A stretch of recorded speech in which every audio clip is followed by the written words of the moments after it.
prodi hukum bisnis dan kenegaraan. Nah, next Mbak. Oke, next Mbak. Oke, lanjut Mbak. Oke ya kawan-kawan. Di sini saya juga menyampaikan bahwa sebelumnya saya bukan yang sekali one shot langsung menjadi penerima LPDP, tapi sampai saat ini saya sudah mempersiapkan 3 kali pendaftaran baru dinyatakan lulus. Nah, memang di award LPDP itu sendiri dalam hal mempersiapkan diri tentu banyak hal-hal yang terkait dipersiapkan. Apalagi yang paling penting adalah nantinya terkait dengan TOEFL. Bukan hanya TOEFL yang sampai 500, tapi afirmasi prasejahtera dinyatakan lebih rendah yaitu 400. Izin Mbak untuk PPT-nya bisa ya? Mbak Sipa? Ya sebentar ya Mas, ini saya mau Oke, jadiin Mbak Elsa co-host dulu supaya Mbak Elsa yang bisa share screen gitu. oke. Silakan dilanjutkan Mas Mas. Nah, terima kasih. Tentunya dalam 70 orang ini ya yang berhadir, semangatnya pasti berbeda, pasti juga bahwa hasilnya pun juga berbeda. Tentu juga bahwa persiapan yang terbaik akan menghasilkan yang terbaik pula. Kita percaya bahwa usaha itu tidak akan pernah mengkhianati hasil. Nah, dalam hal ini, malam ini 70 orang tentu sudah merasa siap dengan menjadi seorang award LPDP di tahun depan. Tapi bukan hanya pada keinginannya saja, tapi juga yang paling penting adalah bagaimana kita memahami, menggambarkan betul tentang apa yang akan kita lakukan di persiapan di tahun 2024. Next, Mbak. Nah, dalam hal ini juga saya tidak akan terlalu banyak berbicara terkait dengan apa yang ada di booklet ataupun yang ada di tekstual. Karena ketika lebih banyak membahas di sana, maka saya lebih banyak untuk menjelaskan apa yang ada, apa yang sudah bisa dicari oleh kawan-kawan di informasi oleh LPDP itu sendiri. Nah, saya coba untuk menyampaikan bahwa apa sih yang perlu dipersiapkan menjadi seorang award di LPDP di tahun depan. Apalagi misalnya di saat ini kita masih ada persiapan waktu sekitar 6 sampai 8 bulan untuk bisa mempersiapkan dirinya lebih baik. Nah, di sini saya menyampaikan bahwa untuk bisa menjadi award di LPDP dalam hal persiapan, pertama adalah kenali LPDP itu lebih jauh. Bagaimana LPDP itu mencari seorang anak muda ataupun juga sumber daya manusia masyarakatnya yang memang bisa memberikan sumbangsi terhadap negaranya. Terus yang kedua, tentu adalah kenali diri Anda sendiri. Kadang kita menjadi seorang mau mendaftar LPDP kita merasa insecure, merasa minder, merasa apa ya kurang percaya diri karena melihat bahwa LPDP itu orang-orang yang terpilih, orang-orang yang punya uh, kepintaran, kepandaian. Nah akhirnya kita merasa kurang percaya diri. Tapi sebenarnya bahwa kita memiliki potensinya masing-masing, kita punya kelebihannya masing-masing. Bahkan saya pribadi baru mengetahui LPDP itu ketika hampir 1 tahun lulus kuliah. Saya tidak pernah mengetahui beasiswa LPDP ini itu apa gitu. Nah, saya merasa minder karena memang dari afirmasi prasejahtera dengan hidup besar di panti asuhan, tapi dengan dorongan kawan-kawan, dengan dorongan senior, saya ingin bisa membuktikan bahwa kita punya kelebihan walaupun di jalan yang prosesnya berbeda-beda.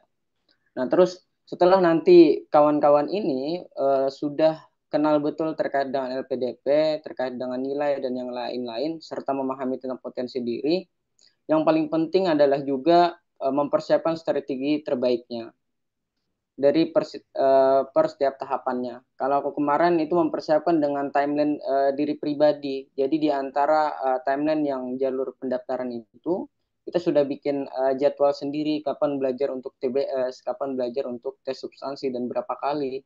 Hingga nilai patokan kita sendiri itu dicatat di setiap latihan-latihan pribadi kita gitu. Next, Mbak.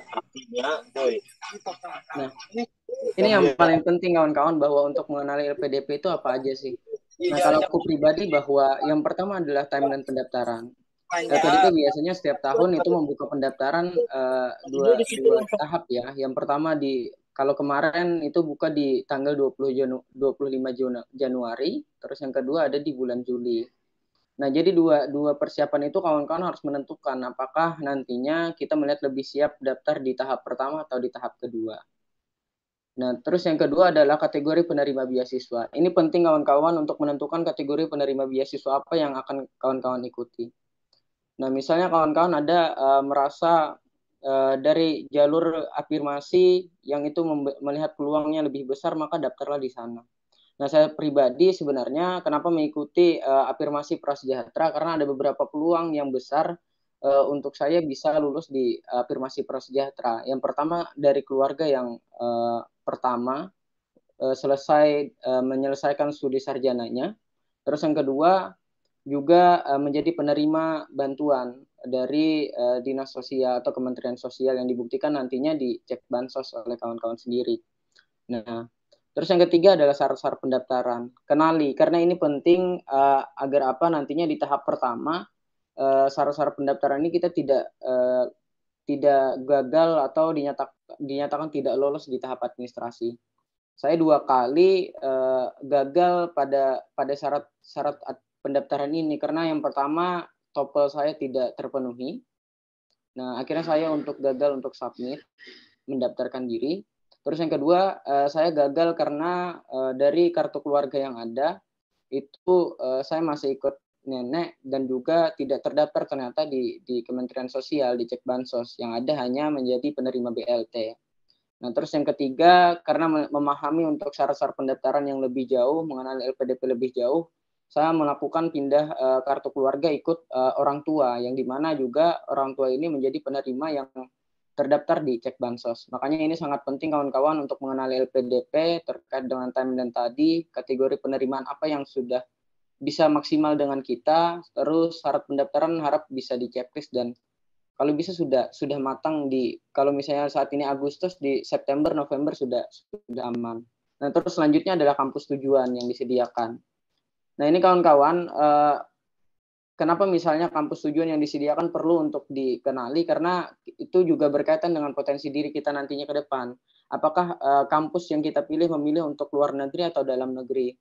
Itu juga disesuaikan dengan kemampuan pribadi kita yang sekiranya memang ada pasti keinginan untuk berasa lebih jauh untuk bisa luar negeri. Saya pun juga kemarin ditanyakan kenapa tidak luar negeri. Tapi bagi saya yang penting itu bukan pada kampus dalam ataupun luar negerinya, tapi kembali lagi pada takaran kita pengen seperti apa.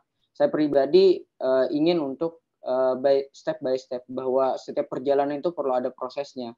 Saya ingin berencana untuk bisa S1 di regional Kalimantan Selatan, S2 nantinya di nasional di Universitas Gadjah Mada, dan S3-nya baru di internasional.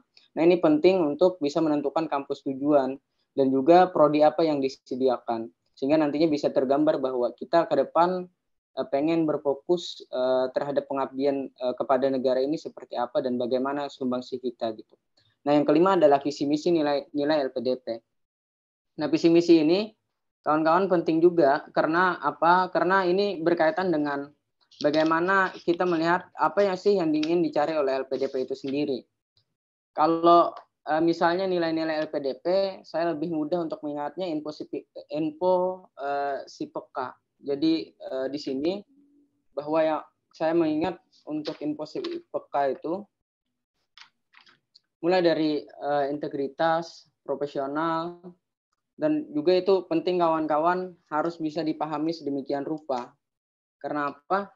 Karena ini berkaitan agar nantinya ketika kawan-kawan sudah tahap di tes substansi bisa menjelaskan lebih jauh dan juga berharap bukan kita yang mencari LPDP tapi LPDP lah yang menemukan kita gitu. Nah, dari mengenali LPDP inilah kita juga bisa menentukan terkait dengan langkah-langkah ke depannya. Next, Mbak. Nah, persiapan pribadi. Yang pertama terkait dengan kenali potensi diri. Untuk saat ini yang paling penting banyak untuk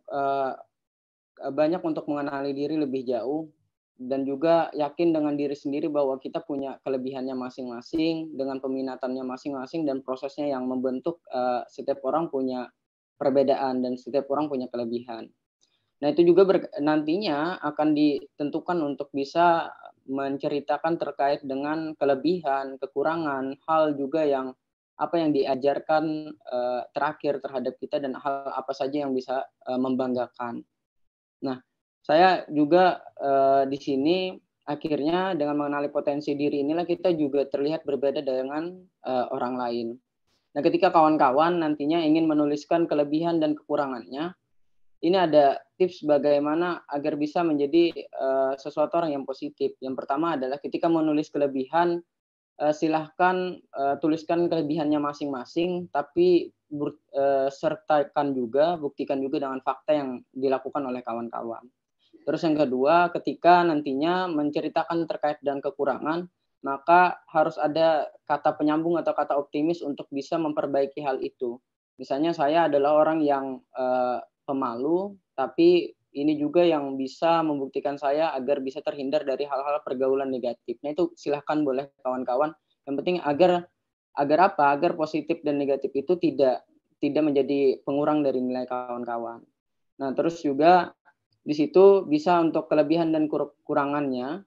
Jangan sampai lebih banyak kekurangan dibanding kelebihan. Jadi ada rumus bahwa kawan-kawan ketika menulis kelebihannya ada 3 atau 4, sebisa mungkin untuk kekurangannya dituliskan 2 atau 3. Minimal selalu lebih banyak kelebihan daripada kekurangan.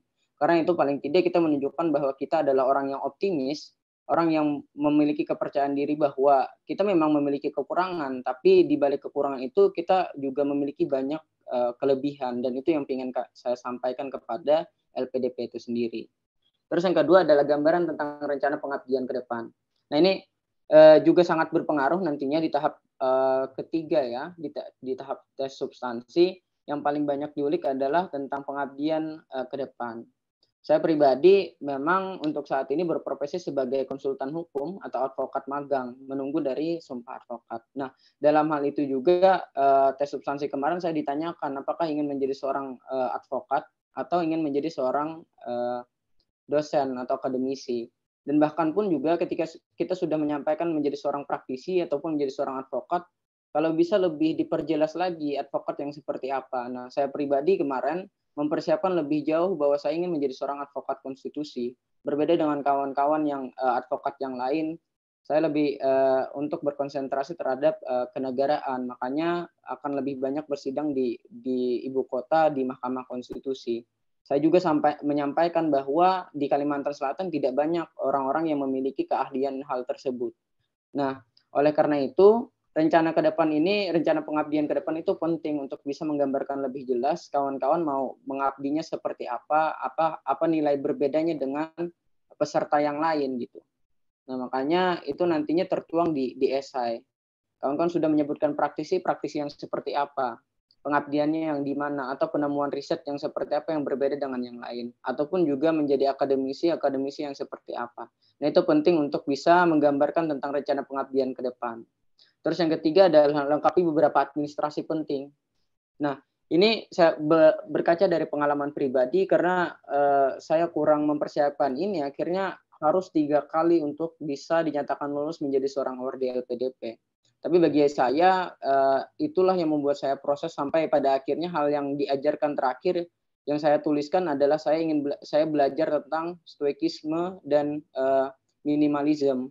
Saya belajar tentang bagaimana merubah sesuatu itu dari dalam, bahwa kita tidak bisa mengatur yang ada di luar, kita hanya bisa merubah mindset kita, perilaku dan juga perilaku kita. Hal itu yang saya tuliskan di pengalaman terakhir dari LPDP kemarin, dan juga belajar minimalism. Saya belajar tentang bagaimana hidup sederhana. Nah, itu berbeda dengan yang lain, dan itu tidak bakalan ditemukan kalau misalnya kita tidak mengenali jauh terkait dengan pribadi kita itu sendiri. Nah, yang keempat adalah maksimalkan kegiatan hal-hal positif di saat ini sekarang. Nah, di dalam waktu yang 6 bulan ini, persiapan hal-hal yang kegiatan yang positif yang kawan-kawan lakukan. Nah, di LPDP bisa jadi nantinya karena dicantumkan sosial media kita, baik itu Instagram, email, dan juga Facebook, sebisa mungkin memberikan citra positif atau dampak positif, sehingga nantinya kita setelah menjadi award di LPDP atau tidak, kita sudah memberikan kontribusi atau sumbangsi yang nyata terhadap Indonesia. Makanya yang saya sampaikan tadi bahwa jangan sampai kita yang mencari LPDP, tapi LPDP lah yang menemukan kita. Akhirnya dengan mindset yang seperti itu, kita memiliki nilai yang berbeda. Kita memiliki kesamaan yang sama dengan LPDP bahwa saya ingin memberikan sumbangsi terhadap negara, dan itu sama dengan niat dan tujuan daripada LPDP itu sendiri. Nah, kawan-kawan yang memiliki jiwa sosial yang tinggi, aktif dari organisasi, ataupun juga kawan-kawan yang di masa kampusnya tidak aktif di organisasi tapi nilai kuliahnya yang tinggi, itu juga bisa disampaikan dengan hal-hal yang positif. Nah, saya dulu di Kalimantan Selatan sampai sekarang mendirikan sebuah komunitas, memberikan gerakan yaitu namanya Ruang Berbagi Kalimantan Selatan.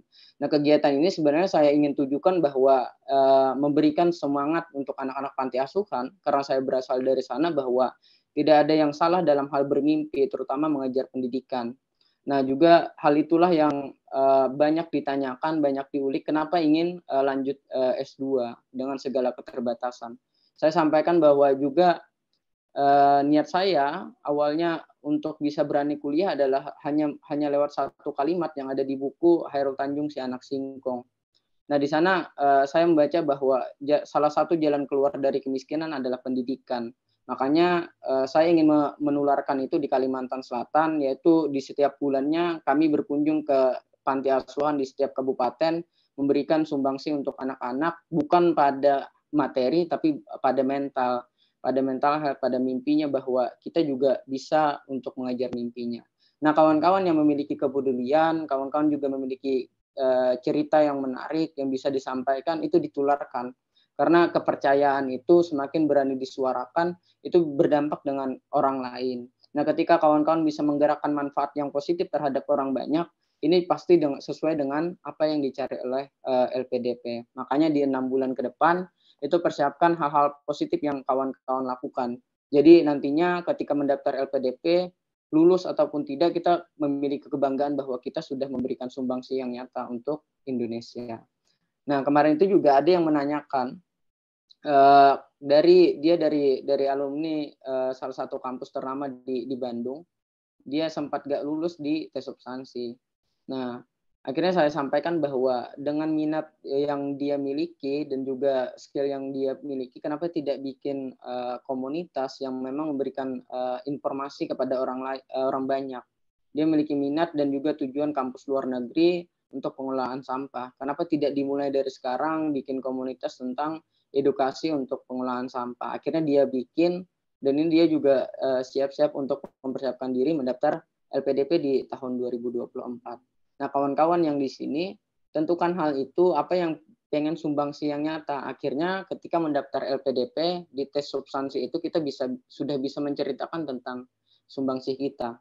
Dan saya pun juga di tes substansi lebih banyak ternyata ditanyakan terkait dengan komunitas ini, yang dimana saya tidak pernah menyangka bahwa ini menjadi suatu kelebihan yang saya lakukan. Nah, mungkin itu yang bisa kawan-kawan persiapkan di persiapan pribadi. Next, Mbak. Nah, selanjutnya persiapkan strategi terbaik. Jadi yang perlu kita lakukan untuk analisis pertama kali adalah kita pengen melalui jalur LOA atau non LOA, karena ini sangat berdampak sekali terhadap persiapan kita. Kalau misalnya nantinya kita memilih untuk LOA, melalui jalur LOA, berarti hanya 2 tahap yang akan kita lalui, yaitu jalur administrasi dan persiapan tes yang langsung ketiga, yaitu tes substansi atau tes wawancara. Nah, itu akhirnya kita juga merubah terkait dengan timeline latihan pribadi, bagaimana persiapan untuk lebih jauh untuk memaksimalkan tes substansinya.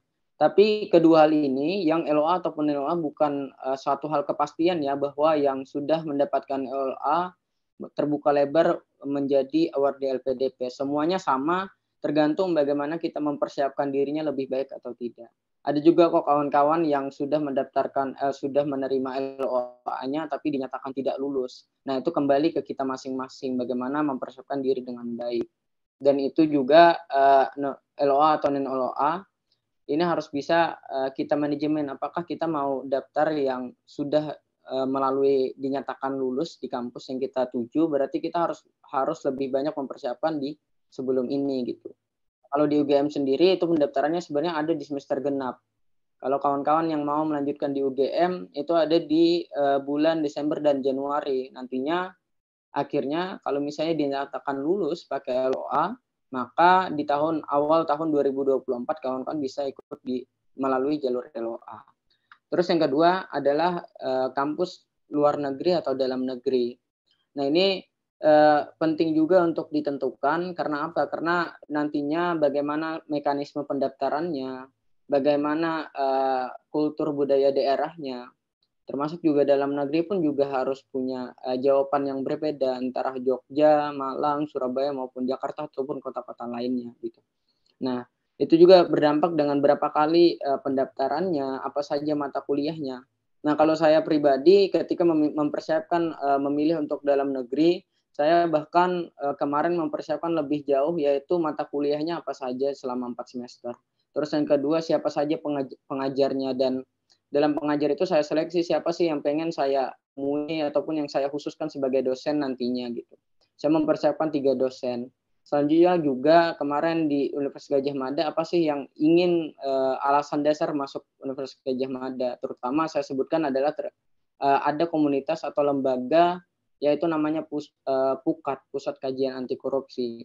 Nah, itu ternyata keluar di tes substansi kenapa memilih Universitas Gadjah Mada. Saya sampaikan bahwa salah satunya yaitu Pusat Kajian Anti Korupsi, yang dimana kalau misalnya anak muda memiliki semangat untuk anti korupsi, maka ini bisa memberantas korupsi di masa akan datang untuk Indonesia.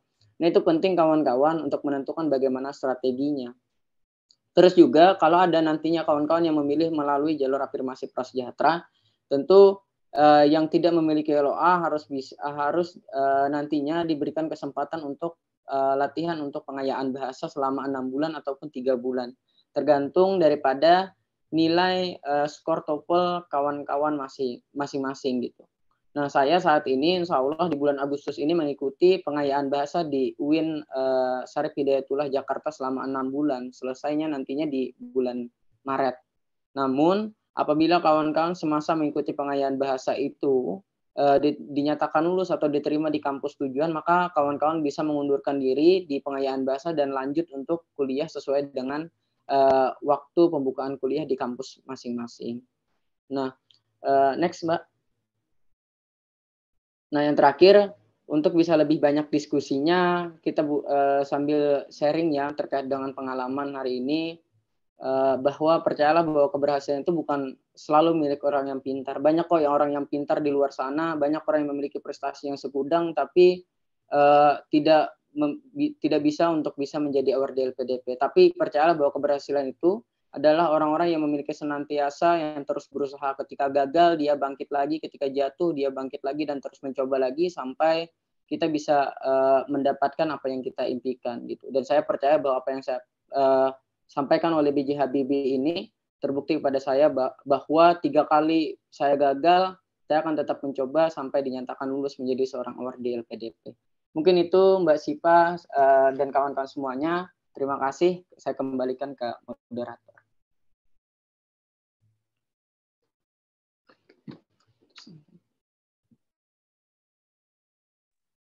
Oke, baik. Terima kasih kepada Mas Nawas. Sangat insightful sekali ya, Mas ya. Tadi teman-teman kita udah dipaparkan nih sama Mas Nawas bahwa gimana sih strateginya, apa aja sih yang harus dipersiapkan gitu. Dan yang sangat mencuri perhatian saya adalah ketika Mas Nawas ini bukan award di one shot ya, Mas ya. Telah gagal 3 kali dan di akhir quotes yang beliau sampaikan tadi ya, bahwa keberhasilan itu adalah milik orang yang selalu senantiasa untuk berusaha. Jadi untuk teman-teman yang mungkin hari ini bergabung, yang sudah pernah gagal 1 kali, gagal 2 kali gitu, jangan berhenti di situ. Kita bisa lihat nih Mas Nawas berhasil di percobaan keempatnya ya Mas ya. Percobaan keempat. Ketiga Mbak, ketiga. Oh, percobaan ketiganya. Apalagi buat teman-teman yang mungkin gagalnya masih di skor TOEFL gitu, itu jangan nyerah dulu. Masih perjalanannya masih panjang gitu.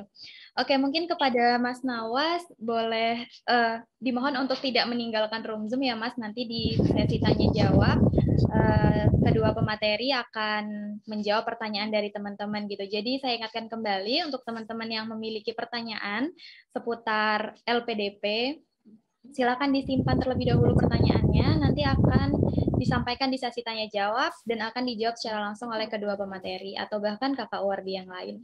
Nah, tanpa mengulur waktu, Yang kedua, kita punya pemateri yang tidak kalah kerennya. Kalau tadi kita sudah ditemani oleh Mas Nawas ya, kali ini kita akan ditemani oleh seorang perempuan begitu.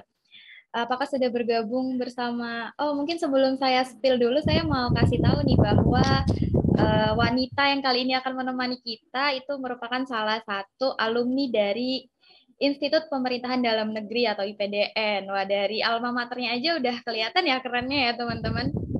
Dari IPDN. Mungkin ada teman-teman yang satu alma mater di sini. Kemudian kalau tadi Mas Nawas itu masuk melalui jalur afirmasi prasejahtera, untuk Mbak yang satu ini masuk melalui jalur targeted PNS. Jadi untuk masuk LPDP itu ada banyak jalurnya teman-teman. Nanti bisa ditanyakan ya waktu sesi tanya jawab. Kemudian beliau ini lolos di batch 1 tahun 2023 di Universitas Indonesia. Memang menurut saya seluruh award di LPDP itu pasti punya background menariknya masing-masing. Jadi langsung saja kita dengarkan hal menarik dari Mbak Ailsa Salsabila Putri. Apakah sudah bergabung bersama kita Mbak Ailsa? Sudah, Kak Siva. Ya, baik. Mbak Ailsa, apa kabar hari ini Mbak? Alhamdulillah baik, Kak Siva. Oke, mungkin boleh langsung disampaikan ya Mbak materinya. Waktu dan tempat saya persilahkan. Sebentar.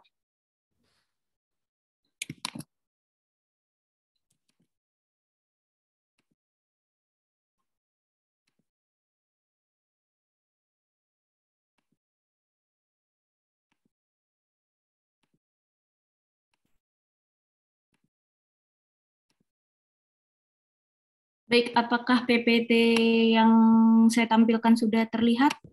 Sudah, Kak. Baik, Assalamualaikum warahmatullahi wabarakatuh.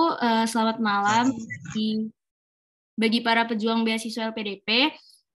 Sebelumnya di sini sifatnya sharing dan saya juga nantinya akan menjelaskan terkait beasiswa LPDP khususnya jalur targeted PNS, TNI, dan Polri. Karena tadi mungkin Kak Nawas sudah menjelaskan secara umum, maka pada kesempatan kali ini saya akan menjelaskan terkait jalur targeted PNS, TNI, Polri, dan juga mungkin di akhir nanti saya akan sharing terkait pengalaman saya mengikuti seleksi beasiswa LPDP, karena kebetulan saya juga bernasib sama seperti Kak Nawas, baru di percobaan ketiga dinyatakan lulus sebagai penerima beasiswa LPDP. Sebelumnya, tak kenal maka tak sayang, saya izin memperkenalkan diri terlebih dahulu. Nama saya Ailsa Salsabila Putri Fadilah, lengkapnya. Saya lahir dan besar di sebuah provinsi yang sempat viral baru-baru ini. Saya lahir di Bandar Lampung, tanggal 11 Oktober tahun 2000. Saat ini saya bekerja pada instansi Inspektorat Daerah Provinsi Lampung. Kemudian saya merupakan lulusan dari, tadi sudah disebutkan oleh moderator, saya lulusan dari Institut Pemerintahan Dalam Negeri. Saya mengambil prodi pada saat kuliah itu D4 Keuangan Daerah. Kemudian untuk SMA, saya merupakan alumni dari SMA Negeri 9 Bandar Lampung, dan saya pada saat SMA berhasil menyelesaikan studi dalam waktu 2 tahun, atau mungkin orang-orang banyak taunya kelas akselerasi. Kemudian saya juga alumni dari SMP Negeri 2 Bandar Lampung, dan saya juga alumni dari SD Tunas Mekar Indonesia.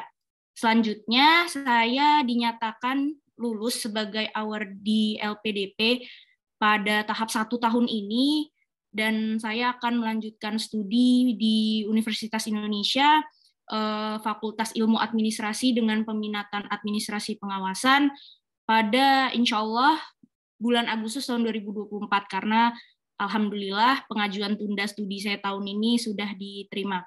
Mungkin itu perkenalan singkat dari saya.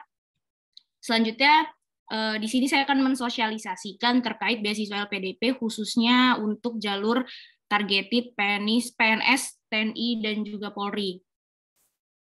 Beasiswa PNS, TNI, Polri ini merupakan beasiswa yang diadakan oleh LPDP untuk memfasilitasi pegawai negeri sipil, prajurit TNI, dan juga anggota Polri.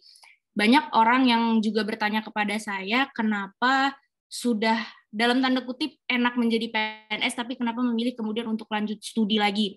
Kalau menurut saya, seiring dengan berkembangnya zaman, kemudian juga pengetahuan ini makin luas, maka sumber daya manusia dari aparatur sipil tuh kualitas serta kompetensinya harus terus ditingkatkan, dan salah satu cara untuk meningkatkan kompetensi dan kapabilitas tersebut adalah dengan melanjutkan studi lebih lanjut.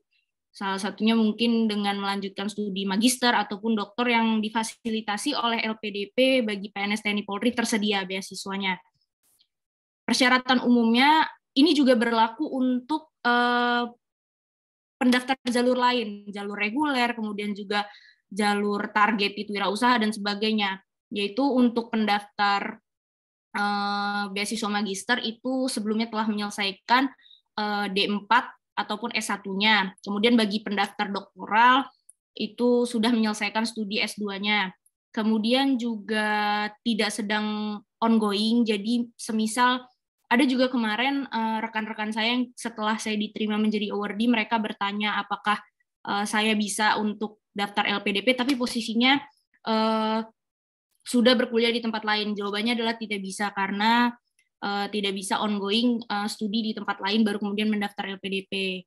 Kemudian juga tidak sedang mendaftar, akan menerima dan atau menerima dari sumber lain. Ini juga banyak dipertanyakan oleh orang-orang di luar sana, misalkan saya mau daftar LPDP, Kak, tapi saya juga mau coba beasiswa A, beasiswa B, beasiswa C. Itu nggak bisa. Kalau memang hendak daftar LPDP, memang harus dimantapkan, difokuskan untuk di LPDP-nya. Kemudian pendaftar yang pernah menempuh studi namun tidak menyelesaikan studi pada jenjang yang sama sebelumnya. Jadi misalkan ada yang ingin mendaftar di program magister, kemudian sebelumnya sudah kuliah di tempat lain namun dia tidak menyelesaikannya, itu dipersilahkan untuk daftar LPDP asalkan menyertakan kemudian surat pernyataan bahwa tidak lanjut studi, berhenti ataupun mengundurkan diri.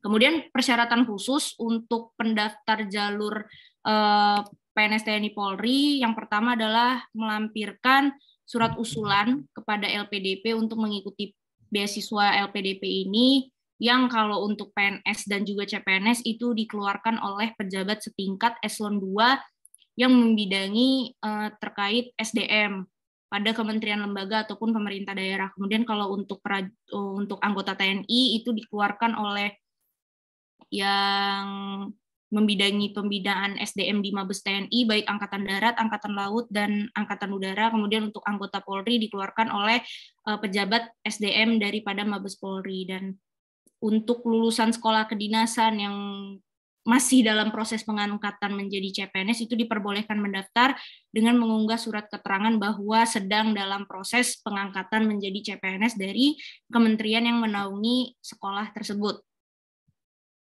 Kemudian untuk ketentuan usia, pada setiap tahun pendaftaran per 31 Desember ya, untuk PNS biasa itu maksimal berusia 37 tahun untuk pendaftar magister dan 42 tahun untuk doktoral.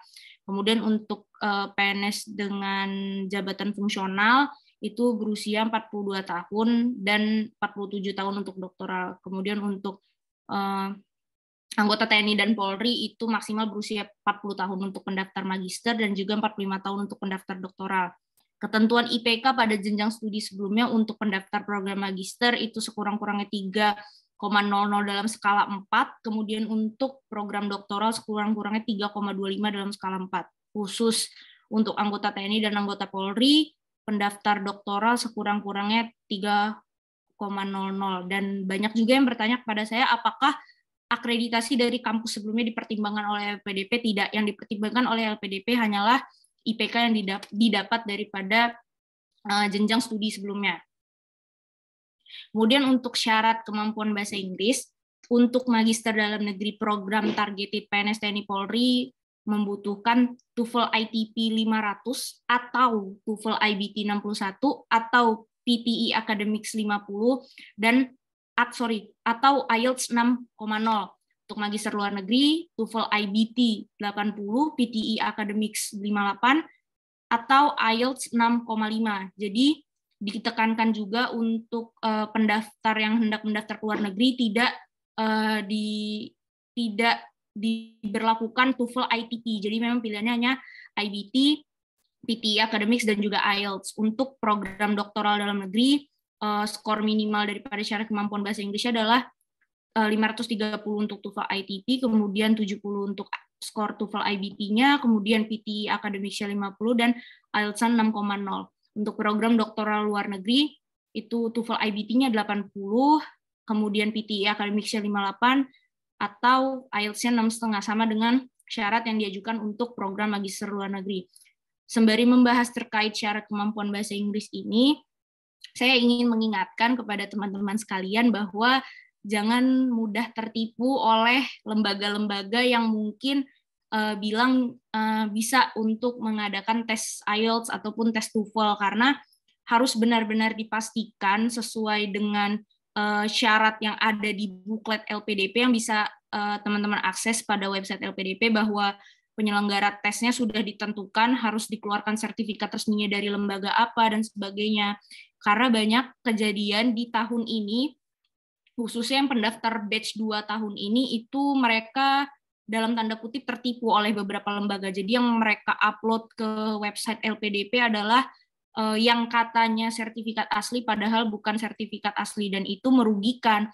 Kita sudah keluar uang yang mungkin tidak sedikit, namun kemudian sertifikatnya tidak diakui oleh LPDP dan akhirnya dinyatakan gugur pada seleksi administrasi.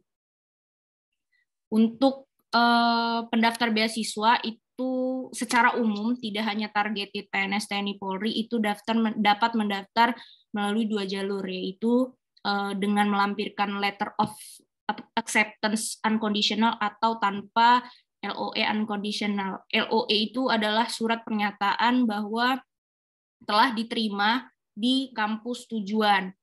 Mungkin rekan ada yang belum tahu bagaimana cara mendapatkan LOE, tapi secara garis besarnya rekan-rekan harus mengikuti tahapan yang diselenggarakan oleh universitas yang rekan-rekan ingin tuju. Kalau boleh sharing, kalau untuk luar negeri itu mungkin sepengalaman saya itu biasanya meminta essay terkait rencana studi, kemudian juga diminta melampirkan transkrip nilai dan sebagainya. Tapi kalau untuk perguruan tinggi negeri di Indonesia biasanya lebih kompleks syarat-syaratnya. Seperti kemarin saya daftar di SIMAK UI, itu memang harus mengikuti ujian SIMAK UI-nya, kemudian juga memenuhi syarat TOEFL minimal 500 begitu. Jauh lebih kompleks untuk mendapatkan LOE unconditional di dalam negeri sebetulnya daripada di luar negeri kalau menurut saya, karena kebetulan saya sudah mengalami mendapatkan LOE unconditional dari dalam maupun luar negeri. Kemudian untuk pendaftar dengan LOE unconditional itu bisa memilih satu kampus sesuai LOE unconditionalnya, dan privilege yang dimiliki oleh pendaftar jalur LOE unconditionalnya adalah dia bisa melewati tes bakat skolastik. Jadi apabila dinyatakan lulus seleksi administratif, maka dia bisa langsung menunggu jadwal daripada seleksi substansi wawancara. Tapi untuk pendaftar non-LOE itu harus tetap mengikuti tes skolastik, di mana pendaftar tanpa LOE itu harus memilih 3 kampus pilihan yang ingin dituju. Kalau kemudian ada pertanyaan, Kak, bagaimana kalau misalkan saya daftar jalur non-LOE, tapi di tengah jalan mendapatkan LOE dari kampus tertentu? Tetap wajib mengikuti tes bakat skolastik, karena pendaftaran di awal itu non-LOE. Saya kemarin pas dinyatakan diterima itu alurnya begitu. Jadi saya mendaftar di jalur non-LOE terlebih dahulu, kemudian di tengah proses tes bakat skolastik saya juga ikut seleksi di UI dan kemudian dinyatakan diterima. Itu tidak mengubah apapun hasil daripada tes bakat skolastik saya. Jadi saya tetap menyelesaikan tes bakat skolastik, kemudian lanjut ke tes substansi wawancara. Kalau untuk tips dan trik dalam menghadapi seleksi beasiswa LPDP, itu yang pertama adalah bulatkan dulu tekad. Niatkan dari dalam hati apa tujuan kalian melanjutkan studi dengan beasiswa LPDP ini. Karena LPDP ini sumbernya dari uang rakyat juga, maka kita harus betul-betul niatkan bahwa kita lanjut studi ini nantinya akan ada yang dalam tanda kutip kita bayar berupa pengabdian kita kepada bangsa, negara, dan masyarakat. pastikan tekad kalian ini memang mengabdi betul-betul ikhlas. Dan pentingnya tekad ini adalah tekad ini bisa memacu semangat kita untuk tidak menyerah, karena saya sama seperti Kak Nawas, saya 3 kali gagal, baru kemudian di percobaan ketiga saya dinyatakan diterima menjadi awardee LPDP. 2 kali saya coba di luar negeri, namun memang belum rezekinya, dan baru yang ketiga saya daftar dalam negeri, alhamdulillah rezekinya. Begitu. Kemudian juga usaha. Usaha ini penting karena apalah arti perjuangan tanpa usaha, kan? Persiapkan dengan matang apapun yang menjadi syarat beasiswa LPDP, mulai dari tadi sertifikat bahasa Inggris, kemudian juga IC yang nantinya disubmit pada seleksi administrasi, kemudian juga latihan soal skolastik, dan juga latihan wawancara. Kalau untuk sertifikat bahasa Inggris, pada 2 kali percobaan pertama itu saya memakai sertifikat IELTS, karena kebetulan di kampus saya sebelumnya itu ada difasilitasi untuk, kalau di kampus saya sebelumnya itu peserta didik disebutnya praja, bukan mahasiswa. Jadi untuk praja-praja yang berminat untuk mengambil kelas IELTS itu nanti difasilitasi untuk mengikuti tes IELTS. Dan kemarin karena skornya cukup untuk daftar di luar negeri, saya mencoba 2 kali, tapi memang belum rezekinya.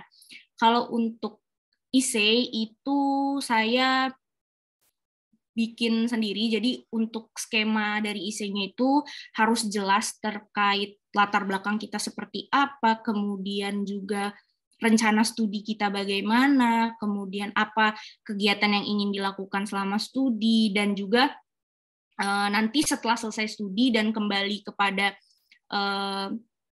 memulai pengabdian tersebut, apa saja pengabdian yang akan dilakukan, kemudian bagaimana cara merealisasikan pengabdian tersebut, gitu. Dan untuk latihan soal skolastik, banyak soal-soalnya di internet. Kalau misalkan banyak rekan-rekan yang tanya di mana untuk dapat kisi-kisi atau soal skolastik, sebetulnya di Google banyak. Kalau misalkan kalian cari TPA dan sebagainya, itu banyak tersedia.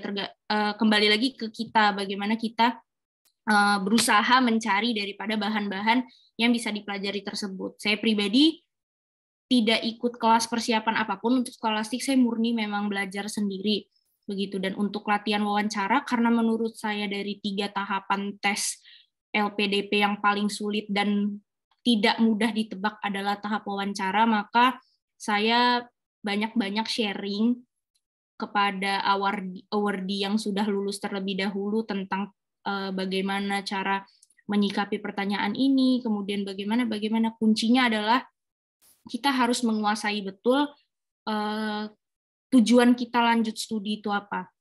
Kalau kita lanjut studi ke kampus A, prodi A, kita harus betul-betul paham apa yang dipelajari di prodi tersebut, apa kemudian fasilitas yang ada, unit kegiatan mahasiswa apa saja di kampus tersebut, karena bukan tidak menutup kemungkinan itu akan ditanyakan ketika wawancara, seberapa paham dan seberapa mengerti kita terkait rencana studi kita ke depan. Kemudian juga pengabdian apa, pengabdian tidak selalu terkait masyarakat luas, bisa dimulai dari lingkup terkecil, misalkan kalau untuk PNS jalur targeted PNS TNI Polri bisa memulai pengabdian di instansi tempat bekerja masing-masing, begitu. Jadi kalau untuk latihan wawancara kebetulan Cendekiawan Desa juga memfasilitasi untuk mock up interview. Hal-hal seperti itu dimanfaatkan karena banyak komunitas yang menyediakan wadah untuk latihan wawancara, mock up interview tanpa dikenakan biaya apapun, gitu. Hal-hal seperti itu harus dimanfaatkan karena seperti yang saya bilang, tahap wawancara adalah tahap yang paling sulit ditebak, maka harus banyak-banyak latihan. Kemudian tips and trik saya yang terakhir adalah doa, karena tanpa pertolongan Tuhan, Allah Subhanahu wa Ta'ala, usaha dan tekad yang tadi sudah kita maksimalkan itu akan jadi sia-sia kalau memang Tuhan tidak meridhoi. Yang paling penting, yang tidak kalah penting juga adalah jangan lupa untuk mohon doa serta restu dari kedua orang tua. Belajar dari kegagalan saya 2 kali pada tahapan tes LPDP sebelumnya, saya sadar di situ bahwa ada yang saya abaikan, yaitu doa dan juga restu dari orang tua saya. Saya terlalu menganggap bahwa saya bisa sendiri, saya mampu, saya merasa diri saya sudah cukup cakap untuk melewati rangkaian tesnya, tapi ternyata saya melewatkan bahwa doa dari orang tua, kemudian doa dan kemudian ridho dari Tuhan itu juga penting. Saya pada tes sebelumnya itu terlalu buru-buru, terlalu tidak tenang, terlalu tergesa-gesa karena tadi saya mungkin kurang minta restu pada orang tua, dan itu saya jadikan pelajaran. Dan pada percobaan yang ketiga saya betul-betul minta doa serta restu dari orang tua saya sampaikan niat saya untuk studi, saya mohon doanya, dan saya percaya salah satu kunci kesuksesan saya baru bisa diterima pada percobaan ketiga ini adalah doa ibu saya. Karena ini jadi agak terharu ya, tapi kayak tanpa doa ibu saya mungkin saya masih belum diberikan kesempatan menjadi awardee gitu, di luar daripada usaha dan juga kemampuan yang saya miliki. Tapi menurut saya ini salah satu kunci daripada kesuksesan dalam hal apapun, tidak hanya untuk menjadi awardee, tapi juga dalam hal segala kehidupan. Jangan pernah melewatkan keajaiban daripada doa, karena Tuhan Maha mendengar dan Tuhan Maha mengabulkan segala permintaan hambanya. Mungkin itu aja yang bisa saya bagikan malam ini. Kalau mungkin nanti ada dari teman-teman yang ingin bertanya di sesi sharing, baik mungkin tentang tips and trick TOEFL atau sebagainya, atau bagaimana terkait seleksi beasiswa LPDP khususnya di jalur PNS Targeted Polri, bisa nanti ketika sharing session dibuka. Tapi kurang dan lebihnya saya mohon maaf. Demikian penyampaian yang dapat saya sampaikan. Saya kembalikan ke moderator. Assalamualaikum warahmatullahi wabarakatuh. Waalaikumsalam warahmatullahi wabarakatuh. Sangat menginspirasi sekali. Terima kasih ya untuk Mbak Ailsa gitu. Ada satu kalimat beliau yang sangat menarik untuk saya gitu, di mana segala usaha yang sudah kita lakukan bisa bernilai 0 kalau kita nggak bisa ataupun nggak berdoa ataupun nggak dapetin restu dari kedua orang tua, atau mungkin yang sudah menikah ya, untuk dapetin restu dari pasangannya begitu. Karena menurut saya memang itu adalah salah satu hal yang penting. Karena untuk menjadi awardee mungkin bukan perjalanan kita sendirian ya, tapi juga perjalanan keluarga gitu. Mungkin terima kasih kepada Mbak Ailsa yang telah memaparkan materinya. Untuk selanjutnya itu adalah sesi tanya jawab yang akan langsung dijawab oleh kedua pemateri, boleh Mbak Ailsa ataupun Mas Nawas ataupun keduanya.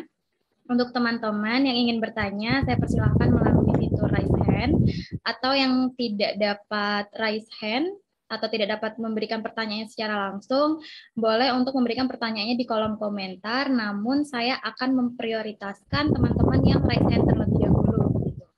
Mungkin yang pertama boleh langsung disampaikan untuk Mbak Istiqomah. Waktu dan tempat saya persilahkan, Mbak. Baik, Kak. Apakah suara saya terdengar dengan jelas ya? Terdengar dengan jelas. Baik, sebelumnya bismillahirrahmanirrahim. Assalamualaikum warahmatullahi wabarakatuh. Mbak Ailsa dan Mas Nawas dan Mbak-mbak semuanya. Sebelumnya perkenalkan, nama saya Istiqomah Murianingsih, panggilannya Isti, dari Teknik Kimia Universitas Diponegoro angkatan 2019. Alhamdulillahnya udah lulus kemarin di bulan Juli tahun 2023. Sebelumnya jazakumullah khairan katsir kepada Mas Nawas dan Mbak Ilsa ya. Masya Allah materinya sangat menginspirasi kita semuanya gitu untuk terpacu belajar terus sehingga suatu saat nanti kelak Allah mengizinkan untuk kita menjadi salah satu award LPDP seperti itu. Amin ya Allah. Untuk pertanyaannya saya izin bertanya kepada Mas Nawas ya. Ini Mas, saya kan juga S1-nya juga bidik misi ya. Kan nanti insya Allah pengennya mencoba mendaftar LPDP, tapi jalurnya yang kayak Mas Nawas gitu, jalur prasejahtera. Nah tadi juga Mas Nawas juga udah cerita ya bahwa qadarullahnya rezeki buat keterima di award ini percobaan ketiga ya kalau nggak salah. Nah itu pada saat percobaan pertama, kedua, sampai dengan percobaan ketiga ini, hal-hal struggle apa aja sih yang dialami sama Mas Nawas, kemudian solusinya tuh seperti apa gitu. Terus kemudian pertanyaan yang kedua, hal apa yang membuat Mas Nawas terus bangkit gitu mengejar dengan beasiswa LPDP ini. Terus yang kedua, izin bertanya gitu kepada Mbak Ailsa ya Mbak, mohon izin.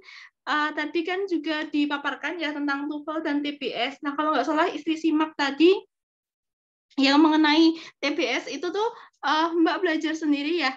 Nah itu bagaimana sih Mbak kita meraih skor TOEFL yang tinggi, terus bagaimana juga caranya kayak manajemen buat belajar TPS dan beberapa buku referensi gitu Mbak buat beberapa ini belajar buku TPS gitu. Makasih Mbak. Oke, baik. Terima kasih kepada Mbak Istiqomah. Mungkin bisa Siva sampaikan lagi ya, Mas Nawat dan Mbak Ayosa. Jadi ada 3 pertanyaan. Mungkin pertanyaan pertama dan pertanyaan kedua bisa langsung dirangkap saja Mas Nawas untuk menjawabnya nanti. Di mana pertanyaan yang pertama itu Mbak Istiqomah ini juga kemarin saat S1 itu penerima beasiswa bidik misi begitu ya Mbak. Dan ingin melanjutkan studi menggunakan beasiswa LPDP melalui jalur afirmasi prasejahtera. Apa sih tindakan dari Mas Nawas ketika gagal itu masih mau survive lagi, itu gimana Mas Nawas bisa mengatasi hal tersebut? Kemudian mungkin apa saja yang harus dipersiapkan kalau ingin masuk melalui jalur afirmasi prasejahtera? Kemudian untuk Mbak Ayosa itu bagaimana cara untuk belajar dari TBS-nya Mbak, buku-bukunya ataupun sumber-sumber belajarnya itu mungkin nanti bisa dipaparkan. Kepada Mas Nawas ataupun Mbak Ayosa boleh langsung dijawab, silakan. Bisa ladies first dulu Kak. Silahkan ke Mbak Ayosa ya. Oke, ladies first Mbak. Karena ibumu baru ayahmu ya Mas. Boleh silakan kepada Mbak Elsa, waktu dan tempat saya persilahkan. Baik, terima kasih untuk Kak Istiqomah atas pertanyaannya. Kalau untuk yang TBS, baik itu saya persiapan untuk LPDP-nya ataupun saya persiapan untuk SIMAK UI-nya, itu benar-benar memang saya belajar sendiri dari soal-soal yang saya dapat di grup-grup Telegram dengan cari keyword TPA, pasca sarjana, kemudian juga saya cari di Google, keywordnya juga sama, TPA pasca sarjana, apapun itu bukunya, saya download semua, kemudian juga, ini kembali lagi ke cara belajar masing-masing orang, ada yang mungkin bisa belajar lewat e-book, atau mungkin dengan buku. Kalau saya, karena saya tipe orang yang harus belajar lewat buku, jadi e-book yang saya dapatkan itu saya print, kemudian memang saya kerjakan semua. Itu misalkan tes di minggu ini, biasanya kalau saya itu belajarnya sudah dari sebulan sampai 2 minggu sebelum ujian. Jadi ketika 2 minggu sampai ke hari H itu saya tinggal review-review saja, karena berdasarkan pengalaman saya, ketika kita menumpuk terlalu banyak hal di otak kita dalam waktu dekat, itu justru ketika di hari di mana ujiannya tiba itu biasanya buyar semua gitu. Jadi kalau saya bisa kasih tips terkait belajarnya, itu belajar dicicil dari jauh-jauh hari. Jadi bebannya nggak terlalu berat untuk diri dan juga otak. Takutnya mendekati hari H malah buyar, malah drop dan sebagainya.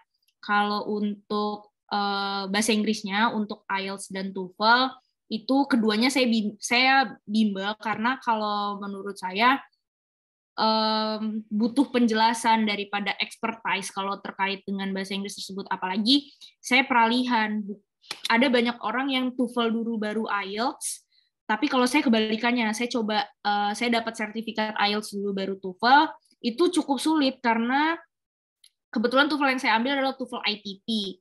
Jadi ada perbedaan daripada subtes. Kalau misalkan di IELTS kan terdiri dari 4, ada writing, ada speaking, ada kemudian reading, dan juga listening.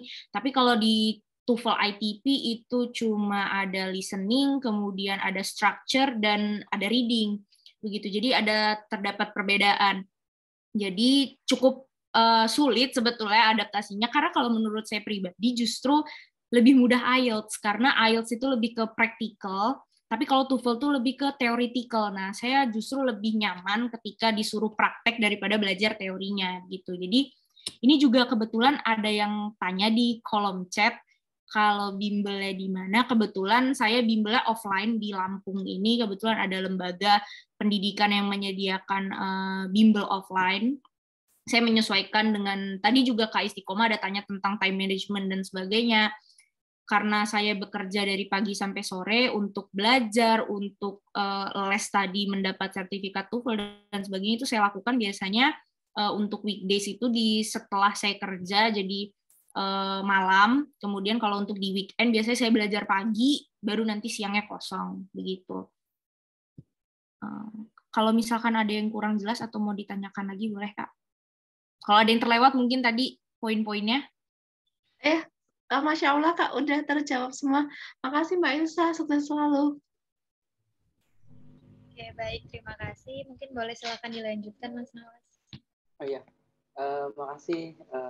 Jawaban Mbak Elsa kan juga sudah sangat jelas, dan juga ini terima kasih Mbak Istiqomah yang bagi saya luar biasa ya untuk bertanya. Nah, sebelumnya juga saya satu itu memang dari jalur afirmasi prasejahtera Mbak, dari jalur bidik misi, jadi hampir sama kita untuk melanjutkan di afirmasi prasejahtera. Semoga nantinya ketika jalannya sama, hasilnya pun juga sama menjadi award di LPDP. Nah, Amin. kalau berbicara tentang struggle kuliah, apalagi sampai menjadi award di LPDP, bagi saya banyak sih Mbak. Saya sampai dari panti asuhan, terus juga struggle di S1, berjuang harus bisa mendapatkan kuliah, meyakinkan orang tua, keluarga untuk bisa bahwa tidak pakai uang keluarga pun juga saya bisa kuliah. Nah, kalau misalnya kata Mbak Elsa yang tadi menyampaikan bahwa terlalu dulu sempat untuk tidak banyak minta doa orang keluarga, saya juga demikian. Bahkan baru-baru kali ini saja saya merasa bahwa saya punya keluarga gitu. Karena memang dari umur 12 tahun sampai sekarang saya lebih besar di lingkungan organisasi kampus, organisasi kuliah, akhirnya bahwa keluarga itu adalah teman-teman saya gitu. Nah, struggle-nya banyak Mbak, tapi untuk khusus dari afirmasi prasejahtera sampai menerima LPDP ini, awalnya dulu saya hanya mendapat informasi dari senioran alumni Universitas Gadjah Mada Yogyakarta ketika menangani kasus di Balikpapan di Provinsi Kalimantan Timur. Nah, ketika melihat bahwa saya punya kompetennya di advokat, akhirnya ditawarkan kenapa nggak pengen lanjut aja gitu untuk meningkatkan keilmuannya. Nah, akhirnya saya cari itu informasi yang lebih banyak terkait LPDP yang seperti saya sampaikan tadi tentang kenali lebih jauh LPDP dan diri pribadi gitu. Nah, struggle-nya mulai dari nilai TOEFL Mbak. Di UIN Antasari sendiri saya dulu memang terlalu aktif di organisasi, bahkan nilai kuliah saya juga tidak terlalu bagus. Lulus pun juga 5 tahun. Dan itu pun ketika disampaikan, kalau misalnya tidak bisa mengenali diri sendiri, pasti itu hanya kekurangan. Tapi bagi saya bahwa saya bersyukur 5 tahun itu karena selama 3 tahun, saya pengalaman di beberapa organisasi, mulai dari Ketua BEM, Wakil Komandan Menwa, sampai Ketua UKM Persaudaraan Sehati Trate. Jadi ada sisi positif dan negatifnya. Tapi bagi saya lebih banyak sisi positifnya gitu. Nah, struggle-nya akhirnya karena terlalu banyak di sana, saya tidak memandang TOEFL itu ternyata penting. Nah, percobaan pertama TOEFL saya hanya sampai di 372, belum sampai di target minimal afirmasi prasejahtera yang dalam negeri 400. Dan dengan segala ekonomi yang ada, saya juga masih kemarin itu masih magang di advokat ya, yang bukan bergaji tetap atau misalnya gaji reguler seperti ikut senior di advokat yang lain. Saya sampai pinjam di senioran untuk bisa tes kedua di tes TOEFL. Akhirnya tes TOEFL kedua pun nilainya batas minimal yaitu 400. Persyaratannya 400, nilai saya 400. Tapi saya tetap mencoba tuh, akhirnya dinyatakan terpenuhi untuk TOEFL. Tapi tes keduanya ternyata TOEFL sudah terpenuhi. Yang tidak terpenuhi adalah keluarga, karena saya ikut keluarga nenek, kartu keluarganya bukan dari orang tua ibu atau bapak, jadi saya lampirkan tanpa mengurus pengurus penerima itu. Akhirnya gagal karena nenek saya masih menjadi penerima BLT. Nah, itu sebenarnya lama Mbak, mulai dari bulan September 2022 saya ngurusnya ada hampir 6 bulan. Saya minta komunikasi dengan dinas terkait, karena alhamdulillah dulu juga di Kalimantan Selatan sempat jadi putra kebudayaan daerah ya, akhirnya punya ring koneksi dengan pemerintah. Namun selama 6 bulan itu justru di dinas sosial, Kementerian Sosial tidak diterima, belum ada kejelasan terkait dengan penerimaan beasiswa, penerimaan tidak mampu itu. Akhirnya saya merubah strateginya dengan mengikuti orang tua. Di saat saya merasa saya nggak bisa nih untuk ngejar TOEFL 500 dengan jalur reguler, saya tidak mampu dalam waktu 1 bulan. Tapi kalau misalnya tetap dengan jalur afirmasi, nenek saya tidak diterima masih di Kementerian Sosial. Nah, akhirnya di masa-masa itu tidak sengaja ngecek orang tua, mama, dia ternyata penerima jalur tidak mampu ini. Akhirnya makanya saya pulang ngurus untuk di kepadatan saya kerja ya, karena kerja di advokat tidak ada jam kerjanya, pulang pun juga gak tentu, bisa pulang jam 1, jam 2, bahkan untuk weekend pun tetap kerja gitu. Nah, jadi saya menyempatkan waktu untuk pindah kartu keluarga ikut orang tua. Tapi bagi saya ternyata perjalanan ini akhirnya membuat saya untuk lebih dekat dengan keluarga orang tua gitu dari 25 tahun saya hidup. Nah, itu Mbak. Jadi perjalanannya panjang. Nah, sampai di tes ketiga saya sudah sebegitu siap tuh administrasinya, sudah siap orang tua, kartu keluarga udah aman. Ternyata saya tidak lulus di administrasi. Akhirnya saya bilang lagi nih sama founder Cendekiawan Desa, Bang, saya tidak lulus kayak ini. Nah, akhirnya dikasihlah untuk masa sanggah. Nah, masa sanggah itu kalau kawan-kawan nantinya dinyatakan tidak lulus, bisa jadi karena error administrasi ataupun yang lain-lain, kawan-kawan bisa waktu sanggah itu bisa dimaksimalkan. Akhirnya tes bakat skolastik itu saya cuma punya waktu 1 minggu. Nah, dengan waktu yang terbatas itu 1 minggu saya dengan membagi siang ya kerja, malam itu hampir begadang. Saya beli nah sama kayak Mbak Elsa tadi bahwa setiap belajar itu orang punya beda-beda ya. Ada yang dengan e-book, ada yang dengan buku. Saya memang senang dengan buku karena ada rasa yang berbeda. Akhirnya saya beli 2 buku khusus tes bakat skolastik. Dalam 1 minggu itu bagaimana saya maksimal. Saya ikut juga di bimbel yang lain dalam waktu yang terbatas, dan juga ternyata ada senior-senior yang siap membantu untuk belajar lebih jauh. Walaupun nilainya juga minimal alhamdulillah lulus lah di passing grade di tes bakat skolastik dengan waktu yang hanya 1 minggu belajar. Nah, baru di tes substansi. Nah, tes substansi ini pun juga struggle-nya adalah saya 3 kali keluar, Mbak. 3 kali keluar di masa wawancara. Baru perkenalan sudah keluar. Pertanyaan kedua, ketiga itu keluar lagi gitu karena gangguan sinyal dan yang lain-lain. Tapi pertanyaan ketiga sama demikian, akhirnya 3 kali keluar masuk sampai di pewawancara itu bilang bahwa Mas Lamas jangan marah gitu. Padahal saya bukan marah, tapi saya berasa saya nggak lulus nih karena 3 kali keluar dengan gangguan yang ada gitu. Maka saya bilang bahwa ini harapan saya sangat besar Bu lewat LPDP ini, karena ini jalan keluar dari kemiskinan yang saya yakini gitu. Nah, akhirnya itu berjalan tuh, ditanyain tentang bagaimana perjalanannya, kenapa ingin lanjut kuliah. Karena bagi saya S2 sampai S3 itu saya berasa S1 itu belum cukup mumpuni secara keilmuan, suara kita pun juga belum terdengar untuk bisa perubahan yang lebih baik Indonesia. Akhirnya saya memilih untuk menarik diri lebih jauh, untuk belajar lebih banyak lagi, nantinya ditabung dulu keilmuannya, relasinya, baru nanti bisa show up bagaimana berkontribusi lebih banyak lah terhadap bangsa dan negara gitu. Nah, akhirnya ada sekitar substansi itu akhirnya lancar Mbak sampai 50 menitan dan dinyatakan lulus dengan nilai yang bagi saya memuaskan, hampir 1000 nilai di atas passing grade-nya yang 650 kalau nggak salah di tes bakat skolastik untuk afirmasi prasejahtera gitu.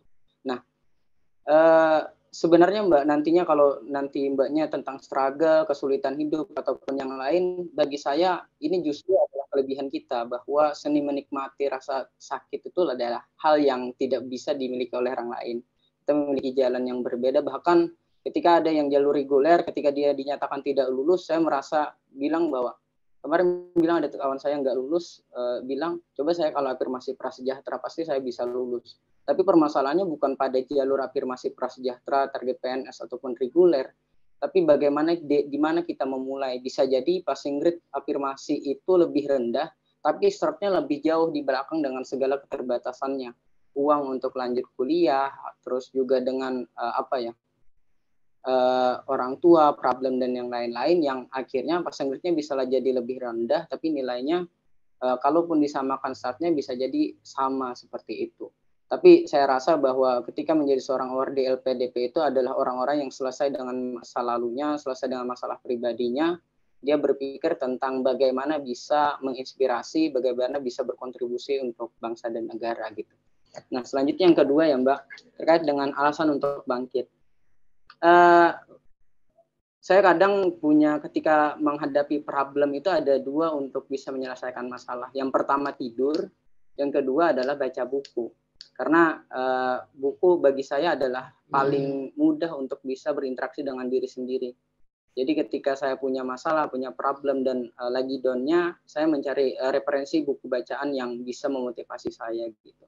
Nah, sampai saya lanjut kuliah itu pun juga bahwa kegagalan ini lebih kecil dari harapan dan impian saya yang lebih besar. Makanya seberapa kali pun, seandainya pun saya kemarin itu, seandainya tidak lulus di tahap pertama ini, saya akan tetap mencoba untuk lanjut kuliah, entah itu dengan uang pribadi atau tetap lanjut dengan LPDP. Karena pendidikan itu sangat penting bagi saya untuk bisa merubah kelas, terus juga merubah jenjang karir di masa yang akan datang. Jadi kalau mbaknya nantinya mau afirmasi prasejahtera, yang pertama harus yakin lebih dulu sih tentang kitanya bahwa kita bisa gitu. Kalaupun nanti misalnya di spare waktu yang ini kontribusi yang positif, lakukan mbak. Nah dan itu juga yang menjadi nilai pembeda kita dengan yang lain. Di saat orang lain itu berpikir bahwa untuk bisa dapat beasiswanya untuk belajar, kita berpikir untuk dapat beasiswa agar untuk bisa berkontribusi lebih banyak gitu. Nah selanjutnya apa saja yang dipersiapkan? Kalau yang dipersiapkan saya menggambarkan lebih jelas ya untuk timeline jadwal pribadi.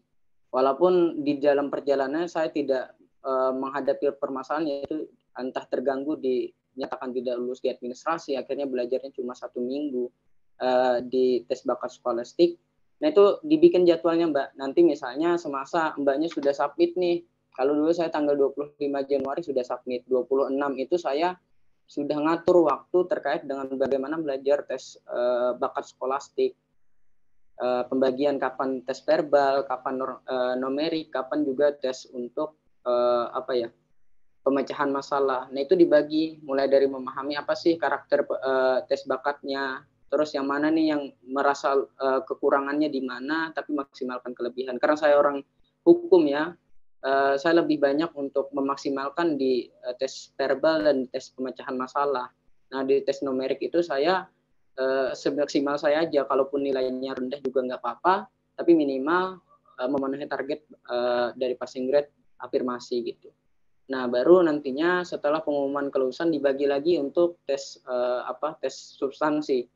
Kapan untuk pengenalan diri, kapan untuk tentang profesi, kapan tentang akademisi. Jadi pembagiannya lebih jelas gitu. Untuk mbak-mbaknya yang ataupun kawan-kawan yang memang mau untuk lebih siap menghadapi LPDP nantinya di tahun 2024. Nah, saya pun juga nantinya ngambil Universitas Gadjah Madanya, intake kuliahnya kalau kemungkinan bisa jadi di Juni atau Juli di tahun 2024 karena di Desember dan Januari ini tidak ada jurusan yang saya ikuti gitu.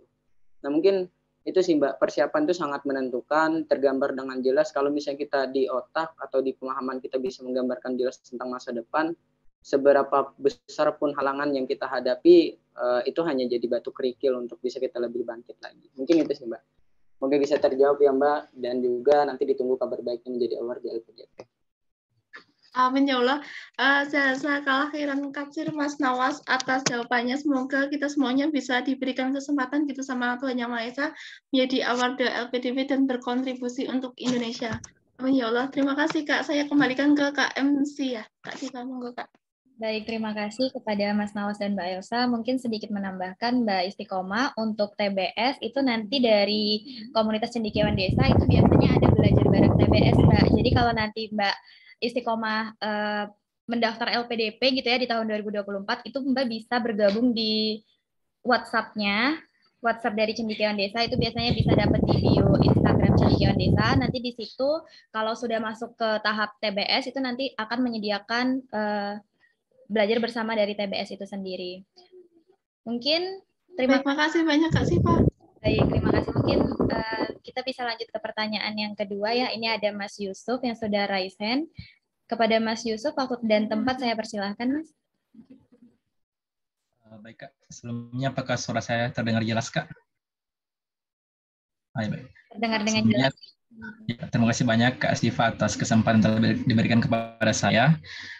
Terima kasih juga kepada Kak Nawas dan Kak Elsa atas penjelasannya sangat-sangat memotivasi saya untuk bisa melanjutkan pendidikan nanti setelah selesai S1. Sebelumnya, perkenalkan, nama saya Yusuf, mahasiswa Universitas Hasanuddin. Saat ini saya memasuki semester 7 dan sedang persiapan untuk skripsi. Namun, saya punya juga cita-cita untuk bisa melanjutkan studi, khususnya di luar negeri seperti itu, Kak. Ada pertanyaan saya yang pertama untuk Kak Nawas. Untuk jalur afirmasi, bagaimana sih Kak cara untuk mengetahui bahwa kita termasuk dalam salah satu kategori peserta untuk bisa mendaftar jalur afirmasi? Karena saya pernah sharing juga dengan beberapa senior, katanya ada anak bidik misi, kebetulan saya juga adalah penerima beasiswa KIP kuliah, tapi pada saat administrasi dia itu gagal dan ternyata dia tidak masuk dalam penerima bansos kalau tidak salah dari Kemensos seperti itu. Nah, cara untuk memastikan bahwa kita masuk jalur afirmasi itu seperti apa, Kak? Itu yang pertama. Yang kedua, terkait dengan rencana pengabdian. Strategi untuk menyusun rencana pengabdian itu bagaimana, Kak? Dan apakah kita hanya menjelaskan satu tujuan saja, misalnya terkait dengan cita-cita kita? Apakah hanya itu yang kita jelaskan atau ada misalnya kegiatan-kegiatan pendukung yang nantinya akan kita lakukan selepas S2 seperti itu? Kemudian pertanyaan selanjutnya untuk Kak Elsa, mohon maaf Kak, mohon izin untuk bertanya. Tadi saya tertarik sekali dengan penjelasan Kak Elsa bahwa Kak Elsa sebelumnya mendaftar untuk di luar negeri ya Kak, tapi gagal seperti itu. Mungkin Kak bisa diberikan semacam penjelasan apa sih yang harus kita lakukan atau hindari ketika kita ingin mendaftar S2 di luar negeri seperti itu. Barangkali dari kegagalan yang dialami Kak Elsa ini bisa menjadi pembelajaran yang sangat berharga buat kami, khususnya saya secara pribadi yang ingin melanjutkan studi di luar negeri seperti itu, Kak. Kemudian untuk esai dan wawancara, ketika kita ingin melanjutkan pendidikan di luar negeri itu apakah harus berbahasa Inggris, Kak? Esainya dan wawancaranya seperti itu. Untuk pertanyaan saya, sekian, Kak. Terima kasih. Oke, baik. Terima kasih. Ada 3 pertanyaan ya, Mas. Mungkin pertanyaan yang pertama supaya bisa lebih cepat ya, Mas Nawas, bisa saya yang menjawab sekalian, karena kebetulan saya juga dari jalur afirmasi prasejahtera. Jadi untuk jalur afirmasi prasejahtera itu untuk melihat apakah kita termasuk ke dalam peserta yang dapat mengikuti jalur afirmasi prasejahtera, itu Mas Yusuf bisa cek namanya di website Kemensos Bansos Mas. Jadi nanti di situ kita bisa masukin nama kita dan NIK. Itu yang penting itu ada dalam satu kartu keluarga. Jadi Mas Yusuf bisa cek nama orang tuanya atau misalnya nanti satu kakak dengan kakaknya bisa cek nama kakaknya juga gitu. Jadi nggak harus nama Mas Yusuf gitu yang ada di situ. Nah, mungkin yang tadi ya masalah beasiswa bidik misi dan KIP, mungkin menurut saya setiap kampus itu kan punya kebijakan masing-masing ya Mas untuk penerima beasiswa bidik misi dan KIPK gitu. Jadi kalau di LPDP itu memang jalur afirmasi prasejahteranya itu yang sudah approved by Kemensos gitu. Jadi memang orang-orang yang dikatakan prasejahtera yang sudah terdaftar di Kemensos yang bisa mendaftar gitu. Jadi tidak semua penerima beasiswa bidik misi itu terdaftar di Kemensos seperti itu. Mungkin nanti bisa dicek di websitenya ya Mas Yusuf, nanti apakah terdaftar atau tidak begitu. Mungkin untuk pertanyaan yang kedua dan ketiga bisa langsung dijawab ya oleh Mas Nawas dan Mbak Elsa. Yang pertanyaan kedua itu terkait rencana pengabdian ya Mas ya. Itu bagaimana Mas Nawas? Kemudian untuk Mbak Elsa kan pernah mendaftar di LPDP luar negeri nih dan kemudian gagal. Dari pengalaman tersebut Mbak, apa sih yang harus diperhatikan dan yang harus dihindari? Kemudian untuk apabila kita mendaftar luar negeri, itu apakah esai dan wawancaranya itu juga menggunakan bahasa Inggris? Mungkin waktu dan tempat kepada kedua narasumber saya persilahkan. Oke, terima kasih atas kesempatannya moderator Mbak Sipa. Saya salut dengan Mas Yusuf walaupun masih semester 7 ya, itu udah prepare yang sejauh mungkin untuk bisa menjadi award di LPDP. Nah, tadi pertanyaannya terkait dengan bagaimana mengetahui kita. Tadi kan sudah dijawab Mbak Sipa, tapi kalau ada yang kasus yang kayak teman Mas Yusuf, saya juga mengalami itu akhirnya, kalaupun misalnya pengen tetap sama di kartu keluarga ya, bukan berarti nantinya ketika tidak terdaftar di cek bansos, kita tidak ada peluang untuk bisa menjadi award di LPDP melalui afirmasi prasejahtera. Nah, saya ketika itu di tahap pertama, di tahap kedua dinyatakan tidak lolos, saya masih berusaha, nantinya bisa diusulkan Mas. diusulkan melalui kepala desa itu agar terdata di DTKS. Nah, daftar penerima itu bahwa keluarga kita itu memang pure tidak mampu ataupun misalnya memang kekurangan secara ekonomi, ya akhirnya bisa diusulkan menjadi penerima bantuan. Nah, nantinya setelah kepala desa itu urusannya nanti ada sarjana pendamping yang datang ke desa kita, ke tempat kita yang memang mengecek bahwa apakah kita layak menjadi penerima atau tidak. Nah, baru nanti koordinasi yang setahu saya, sepengalaman saya, itu nanti ke Dinas Sosial Kabupaten, ke Provinsi, baru lanjut ke nasional. Nah, saya kemarin itu memang nenek saya itu hanya penerima BLT atau bantuan dari desa yang akhirnya dinyatakan tidak lulus di tahapan kedua. Nah, baru di tahapan ketiga saya pindah ke keluarga karena orang tua saya orang tua, adik, dan ayah itu yang menjadi penerima gitu, di cek bansos itu ada gitu. Jadi kalaupun misalnya kawan-kawan yang saat ini menjadi penerima bidik misi atau KEP tapi tidak menjadi penerima di cek bansos, tidak terdaftar, jangan berkecil hati, masih ada upaya semaksimal mungkin dan waktu yang ada usulkan saja di kepala desa. Kalau misalnya kita benar-benar nanti prosesnya walaupun panjang tapi kita sudah sejauh mungkin untuk berusaha. Mungkin itu yang bisa diperjelas ya. Nah, terus yang kedua tentang rencana pengabdian. Nah, yang pertama tentukan dulu dengan peluang jurusan atau peluang kuliah kita saat ini. Kalau saya pribadi itu adalah hukum tata negara ya. Nah, itu ada banyak peluang yang bisa kita pilih, apakah menjadi seorang praktisi, politisi, ataupun akademisi. Nah, jadi itu ditentukan dulu pengen kemana kitanya, apakah menjadi seorang pengajar, dosen, ataupun menjadi seorang praktisi, seperti saya misalnya advokat, jaksa, hakim, atau menjadi seorang politisi, menjadi seorang DPR atau kepala daerah. Nah, itu ditentukan terlebih dahulu. Biasanya setelah lulus kuliah itu secara tidak langsung kita entah terseleksi kita bekerjanya di mana, minatnya kemana, itu kita baru ketahuan bahwa pengabdiannya di mana gitu. Nah, kalau saya pribadi setelah saya lulus kuliah, saya bekerja di konsultan hukum ya, menjadi seorang advokat magang. Saya tergambar untuk menjadi advokat konstitusi. Nah, semasa saya menulis juga terkait dengan rencana pengabdian di masa yang akan datang, saya juga menjadi pemohon di Mahkamah Konstitusi terkait Undang-Undang Kejaksaan Judicial Review, yang dimana pengangkatan Jaksa Agung itu tidak memiliki check and balances di DPR. Nah, itu yang saya sampaikan bahwa kita berbicara tentang pengabdian masa depan, tapi secara tidak langsung juga kita pernah melakukan pengabdian di saat ini gitu. Jadi ada nilai plusnya lah untuk kita gitu. Nah, mungkin itu sih Mas. Jadi pertanyaan terkait dengan diri sendiri, kita mau berkarir di mana. Akhirnya kontribusi itu bisa lebih jelas, lebih tergambar untuk kita bisa menjelaskan ke orang lain gitu. Dan yang terakhir bahwa Masnya setinggi apapun mimpinya terkait dengan pengabdiannya, dianggap orang lain tidak mungkin, dianggap orang lain itu hanya hanya mimpi, hanya angan-angan. Yakin aja Mas bahwa rencana pengabdian itu nantinya juga kalaupun tidak tercapai, minimal dari hati kita ada niat baik untuk mengabdi terhadap bangsa gitu.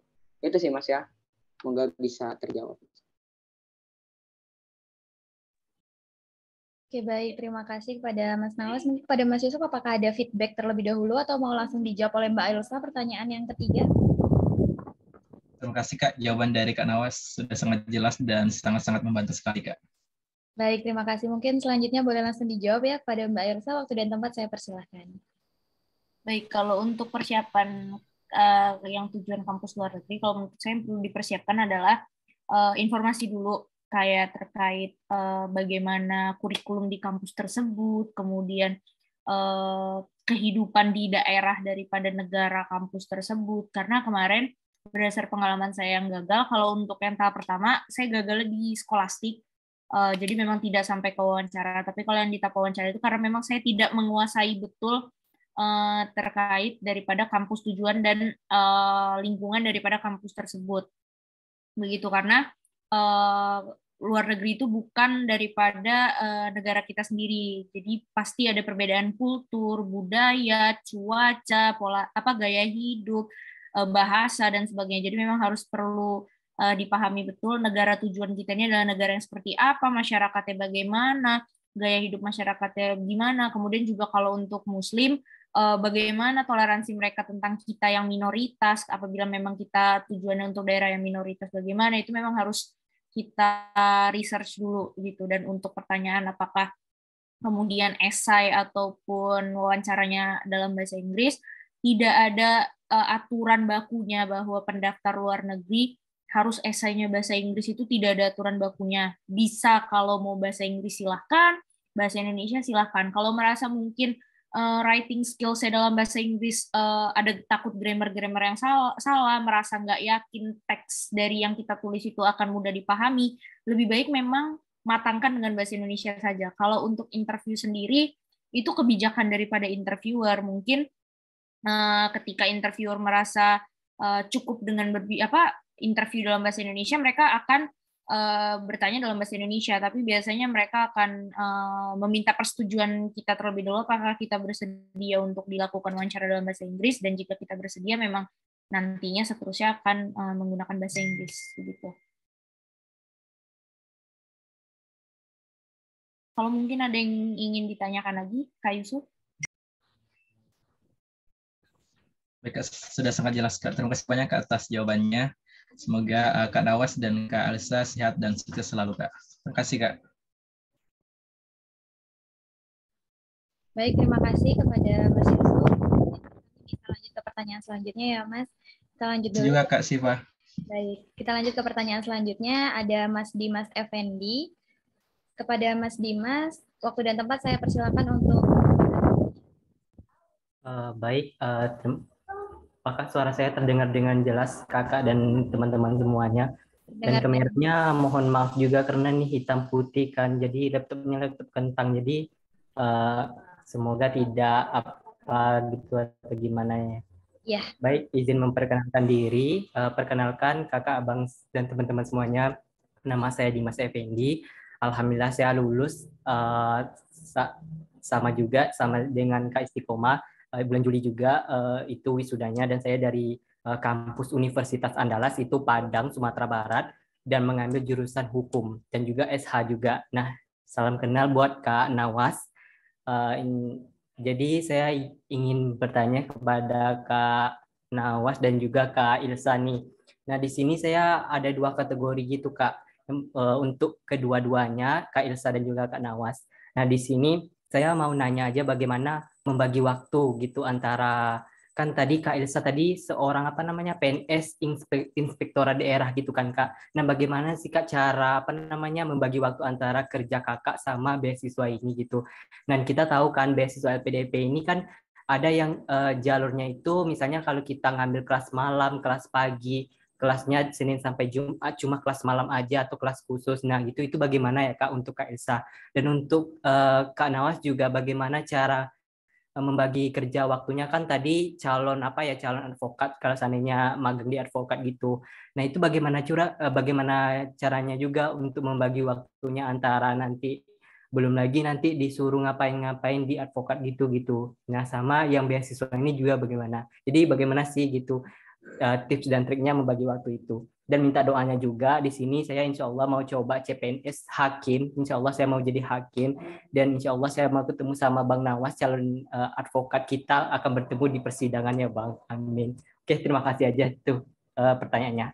Dikembalikan kepada Kak Siva. Baik, terima kasih. Sebelum menjawab, saya doakan Mas Dimas semoga lolos menjadi seorang hakim yang adil ya Mas. Mungkin selanjutnya boleh langsung dijawab Mbak Nawas dan Mbak Ailsa. Pertanyaannya adalah bagaimana tips dan trik membagi waktu sebagai seorang PNS dan juga sebagai seorang advokat menurut versi Mbak Ailsa dan Mas Nawas. Waktu dan tempat kepada 2 narasumber saya persilakan. Baik, izin Mas Nawas saya duluan ya. Baik, jadi ini juga untuk informasi untuk yang mau daftar LPDP dari jalur PNS targeted Polri, bahwa aturan dari LPDP sendiri adalah tidak diperkenankan untuk mengambil kelas malam, kelas weekend, dan sebagainya. Yang diperkenankan oleh LPDP hanyalah mengambil kelas reguler yang diberlakukan daripada kampus tersebut. Kemudian kalau pertanyaannya bagaimana dengan pekerjaannya sebagai PNS, kalau untuk dari perspektif PNS sendiri, PNS yang hendak melanjutkan studi itu nantinya akan diberikan izin belajar ataupun tugas belajar. apa perbedaannya daripada izin belajar dan tugas belajar tersebut. Izin belajar itu berlaku untuk PNS yang melanjutkan studi pada perguruan tinggi di daerah yang sama dengan kantornya.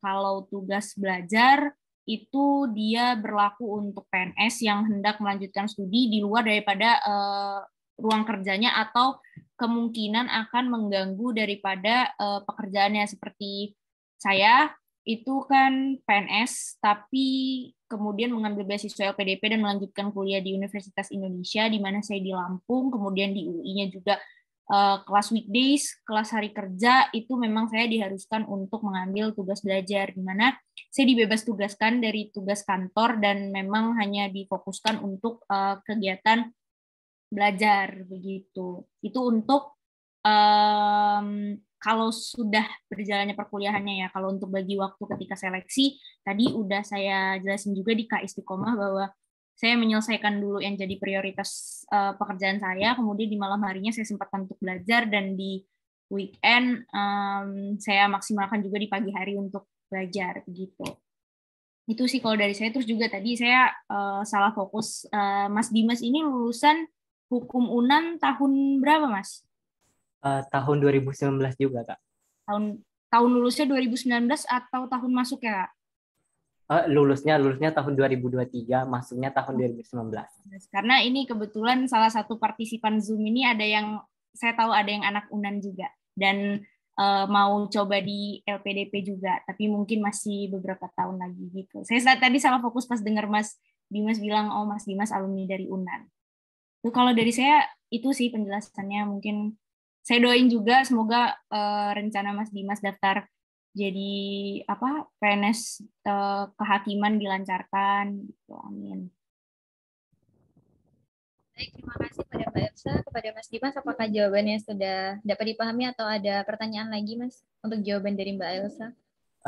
Mungkin udah cukup juga, dan terima kasih untuk doanya Kak Elsa, semoga Dimas lulus jadi hakim dan juga bisa melanjutkan S2 LPDP juga di Fakultas Hukum UI juga doanya, Kak.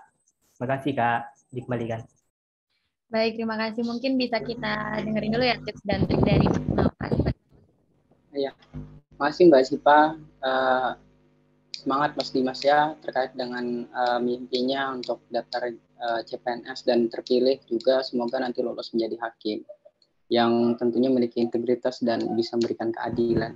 Saya berharap nantinya kalau misalnya pun nanti jadi hakim bisa bertemu di pengadilan, bisa saling bertukar argumen ya. Karena orang hukum itu nggak lengkap rasanya kalau tidak berdebat. Karena ada game kan kawan musuh berdebat adalah kawan berpikir gitu ya. Nah, tadi kan ditanyain bagaimana tentang membagi waktu, apalagi di advokat yang tidak ada jam kerjanya, ketemu dengan senior, akhirnya banyak diberikan tugas yang juga sebenarnya itu membantu untuk percepatan kita ya dan terus belajar di praktisi hukum.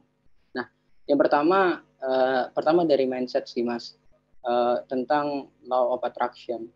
Nah, kita belajar tentang terkait dengan bagaimana mengelola hal-hal positif. Law of attraction itu walaupun kita tidak melakukan apapun kayak belajar atau misalnya melakukan yang hal dalam tes itu, tapi dalam hal mindset positif kita masih kita ingat itu satu langkah untuk mencapai keberhasilan.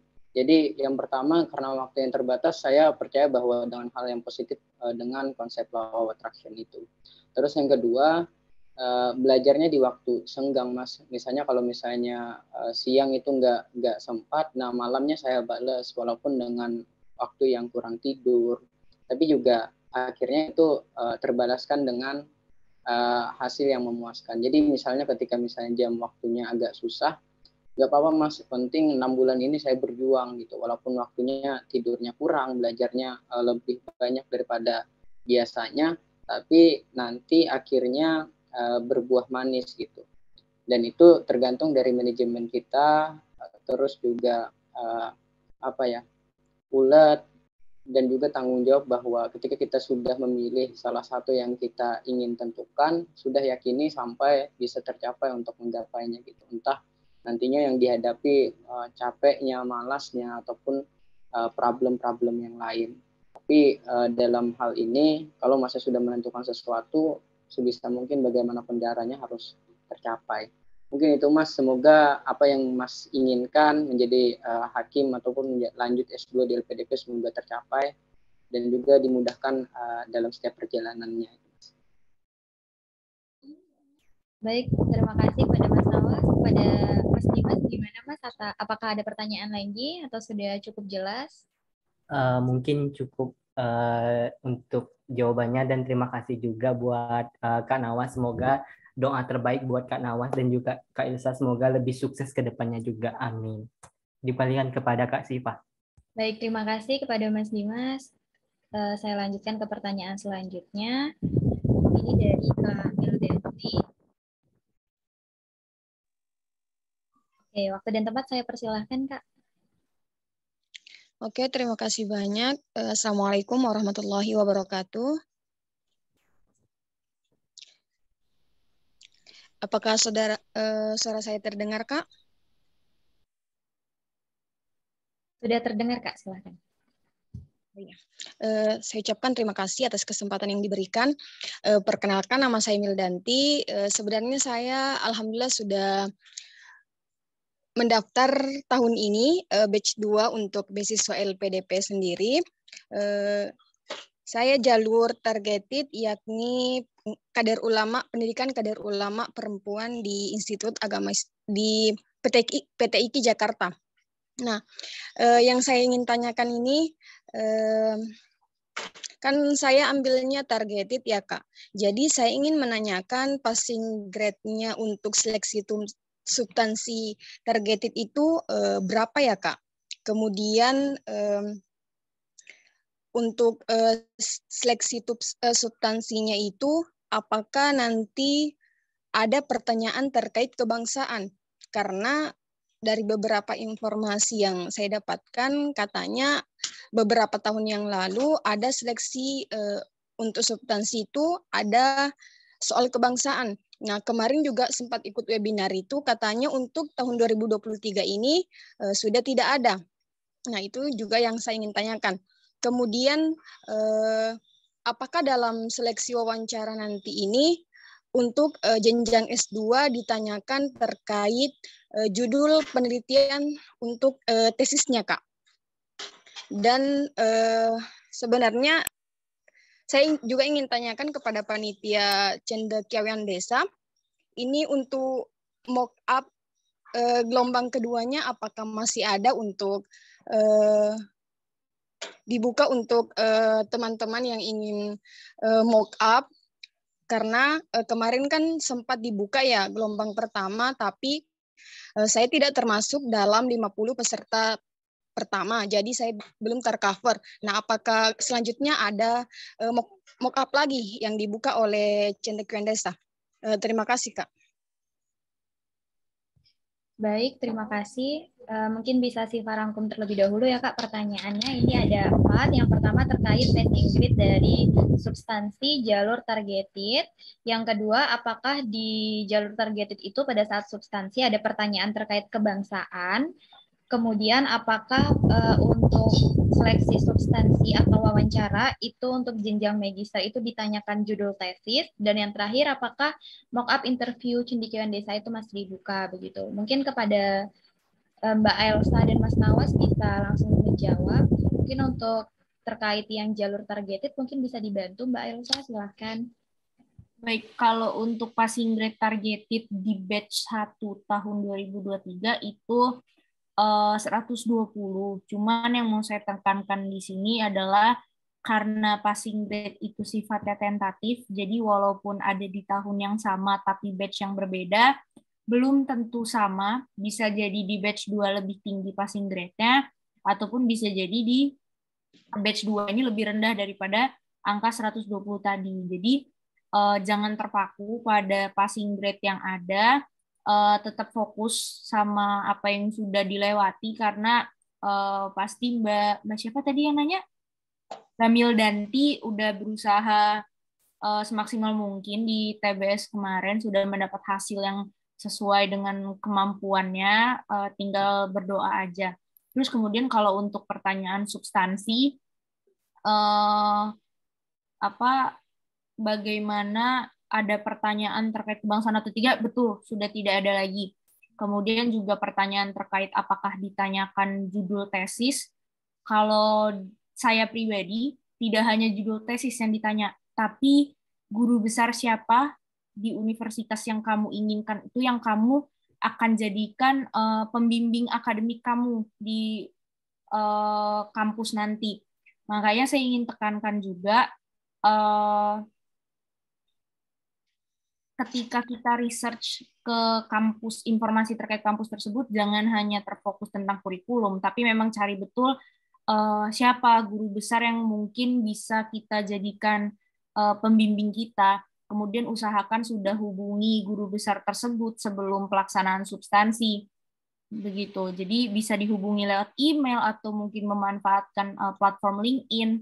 Kalau saya kemarin memang ada menghubungi 2 guru besar di Fakultas Ilmu Administrasi Universitas Indonesia, dan kemudian itu ditanyakan ketika substansi, bahkan saya disuruh melampirkan bukti percakapan ataupun interaksi bagaimana dengan guru besar tersebut. Begitu, karena ditanya pula nanti rencana tesisnya akan bahas apa, kemudian keterkaitannya dengan kontribusinya nanti apa. Jadi karena memang LPDP betul-betul menitik beratkan pada kontribusi yang akan kita berikan ke bangsa dan negara. Sama tadi saya ingin ralat, kalau mungkin yang dimaksud Kak Mildanti tadi passing grade substansi sepenuhnya, nanti mungkin saya bisa tambahin di kolom chat atau nanti saya on mic, karena saya lupa exact angka yang untuk substansi. Yang saya ingat cuman passing grade targeted di TBS, itu angkanya 120. Gitu, Kak. Oke, baik. Terima kasih. Apakah Mas Nawas ada yang mau ditambahkan, Mas? Atau sudah cukup? Ini sedikit ya, Mbak, ya. Terkait dengan yang disiapkan juga tesis ya. Jadi bersyukur juga kemarin itu sempat ikut mock-up di Cendekiawan Desa. Akhirnya lebih banyak untuk mempersiapkan, salah satunya adalah rencana tesis. Nah, di tes substansi itu yang paling penting adalah bagaimana meyakinkan pewawancara bahwa kita sudah begitu siap untuk lanjut S2. Salah satunya juga tesis. Nah, saya juga kemarin sampai kembali lagi silaturahmi dengan dosen pembimbing untuk bisa meyakinkan tesis yang saya angkat gitu. Nah, terus juga yang kedua, riset juga penting tentang pengajar, kata Mbak Ailsa tadi itu benar. Saya pun akhirnya ada mengkerucutkan tiga dosen yang akan saya seriusi untuk nantinya memilih untuk Universitas Gadjah Mada. Nah, yang ketiga juga beberapa fasilitas penunjang, terlepas itu misalnya perpustakaannya ataupun fasilitas yang lain, bahkan juga salah satunya adalah yang saya sebutkan tadi, lembaganya gitu.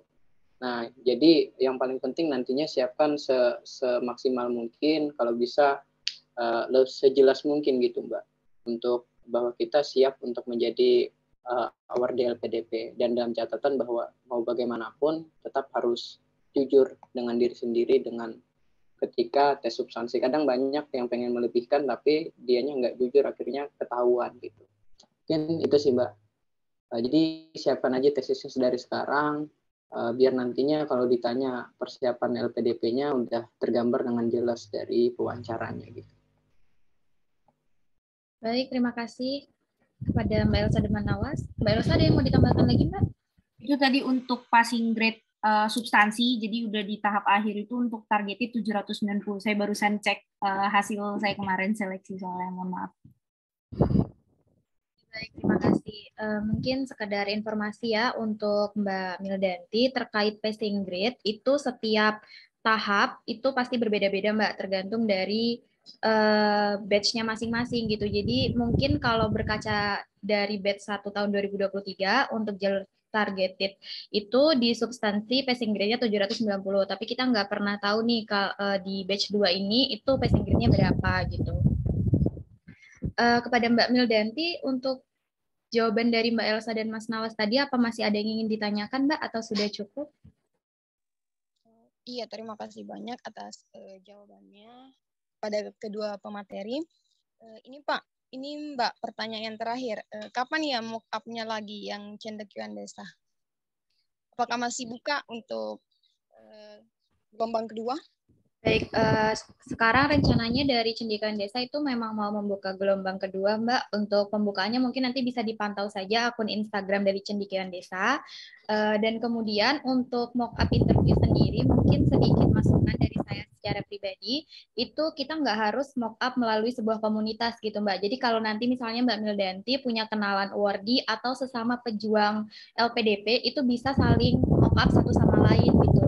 Jadi misal Mbak Mildanti punya teman yang juga dia daftar LPDP, itu juga bisa mock-up bareng, atau Mbak Mildanti mungkin kalau mau menghubungi Mbak Ailsa atau menghubungi Mas Nawa secara pribadi melalui DM Instagram, itu juga bisa gitu. Kalau misalnya Mbak Elsa dan Mas Nawas bersedia untuk mock-up Mbak Mildanti gitu. Jadi kalau misalnya nggak kebagian kuota di sebuah komunitas gitu ya, karena kalau komunitas itu kan pasti terbatas, itu mungkin Mbak Mildanti bisa mengajukan permohonan secara personal begitu.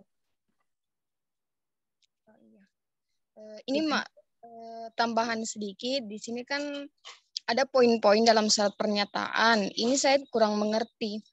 Ini yang di poin 12, kembali ke Indonesia dan berkontribusi di Indonesia selama 2 kali masa studi ditambah 1 tahun setelah selesai studi.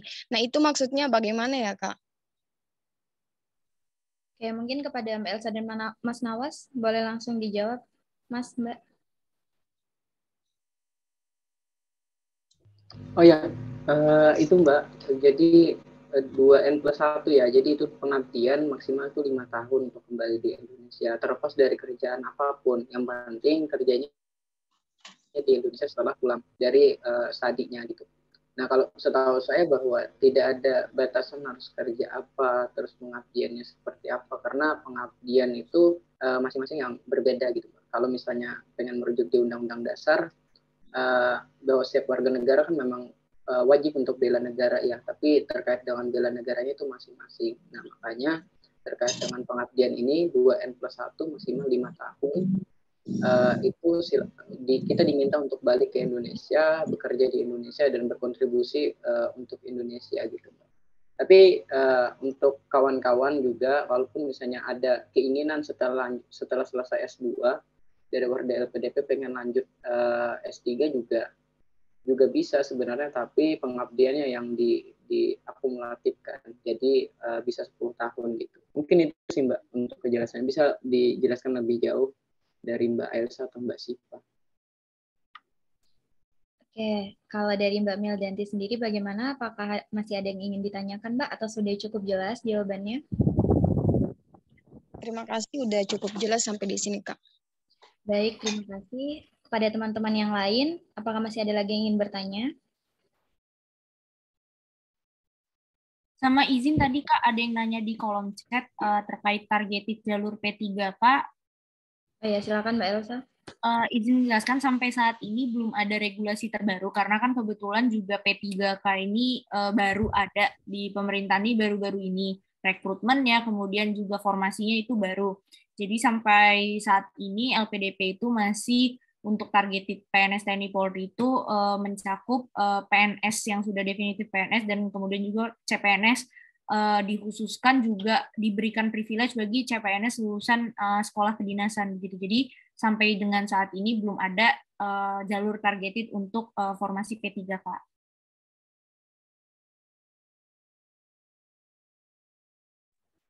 Oke, baik. Terima kasih kepada Mbak Elsa. Tadi Siva sudah scroll ya, ini tidak ada lagi pertanyaannya di kolom komentar. Pada teman-teman, oh ini masih ada, kepada Kak Fastabikul Khairo, waktu dan tempat saya persilahkan Kak. Baik Kak, terima kasih. Assalamualaikum warahmatullahi wabarakatuh. Pemimpin Haira, saya baru ini lulus jurusan administrasi bisnis dari Politeknik Negeri Ujung Pandang, Makassar. Pertanyaan saya Kak, menurut ada tidak saran dari Kak Naswa dan Kak Isila mengenai tips dan trik untuk belajar bahasa Inggris kalau level kita masih setengah begitu Kak, masih belum jago bahasa Inggrisnya gitu. Makasih Kak. Oke, Oke, baik. Mungkin bisa dijawab oleh Mbak Ailsa saja atau Mas Nawas saja ya, terkait bagaimana tips dan trik belajar bahasa Inggris untuk pemula, mungkin begitu ya Mbak. Silakan. Boleh Mas Nawas atau Mbak Ailsa yang menjawab, saya persilahkan. Mas Nawas boleh, silakan Mas. Mbak Elsa, silakan dulu yang lebih tinggi lah topiknya.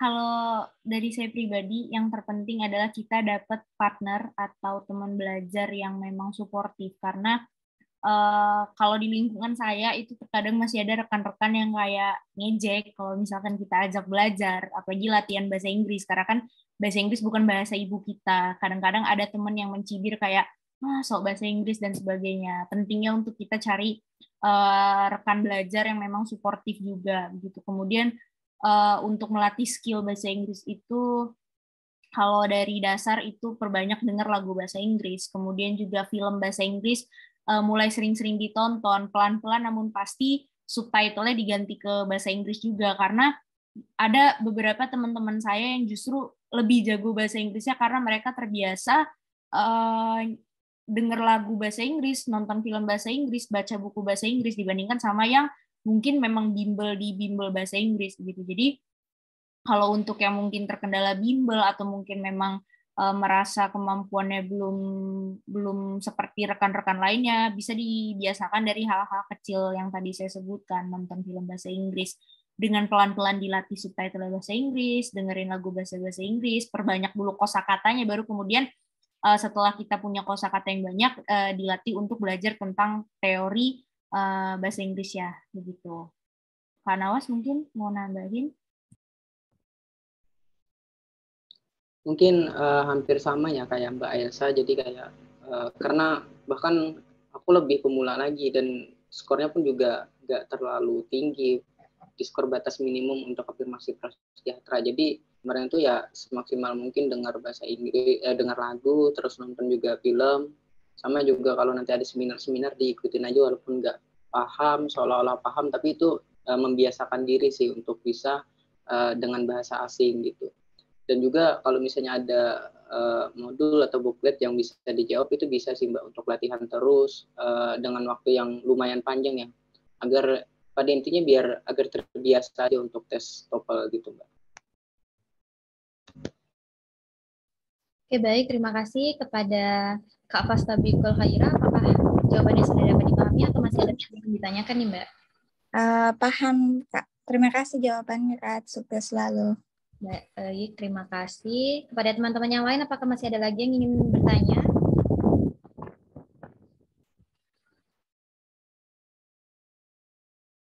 Kalau masih ada lagi yang ingin bertanya, saya persilahkan.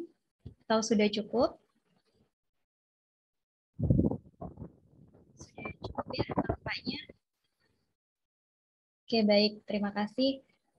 Kalau sudah tidak ada lagi yang ingin bertanya, mungkin bisa saya cukupkan untuk sesi tanya jawab kali ini.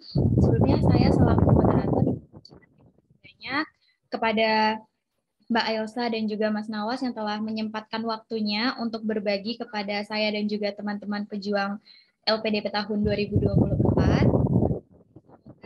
Semoga ilmu yang Mbak Ailsa dan Mas Nawas sampaikan hari ini bisa menjadi amal jariah buat Mbak Ailsa dan Mas Nawas ke depannya. Kemudian di sini saya selaku moderator juga ingin meminta maaf kepada teman-teman apabila terdapat kata-kata saya yang kurang berkenan. Kurang dan lebihnya saya mohon maaf. Sampai bertemu di acara selanjutnya. Mungkin bagi teman-teman bisa follow Instagram Cendekiawan Desa untuk informasi yang lebih up to date terkait beasiswa LPDP, terutama untuk pembukaan di tahun 2024 begitu. Kemudian untuk yang menanti interview juga bisa dipantau di Instagramnya karena seluruh informasi akan disebarkan melalui Instagram Cendekiawan Desa. Mungkin hanya itu yang bisa saya sampaikan. Terima kasih kepada seluruh teman-teman yang sudah bergabung sampai akhir. Semoga semuanya sehat selalu dan sukses untuk apply beasiswanya. Saya Siti Fatuna selaku moderator mohon pamit undur diri. Terima kasih atas perhatian dan mohon maaf atas kekurangan. Saya akhiri wabillahi taufiq wal hidayah. Wassalamualaikum warahmatullahi wabarakatuh. Waalaikumsalam warahmatullahi Waalaikumsalam warahmatullahi wabarakatuh. Terima kasih banyak, Kak. Terima kasih banyak, Kak. Terima kasih banyak, Kak.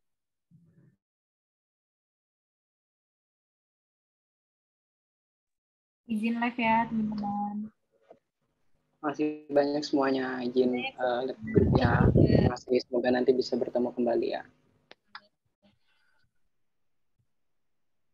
Amin.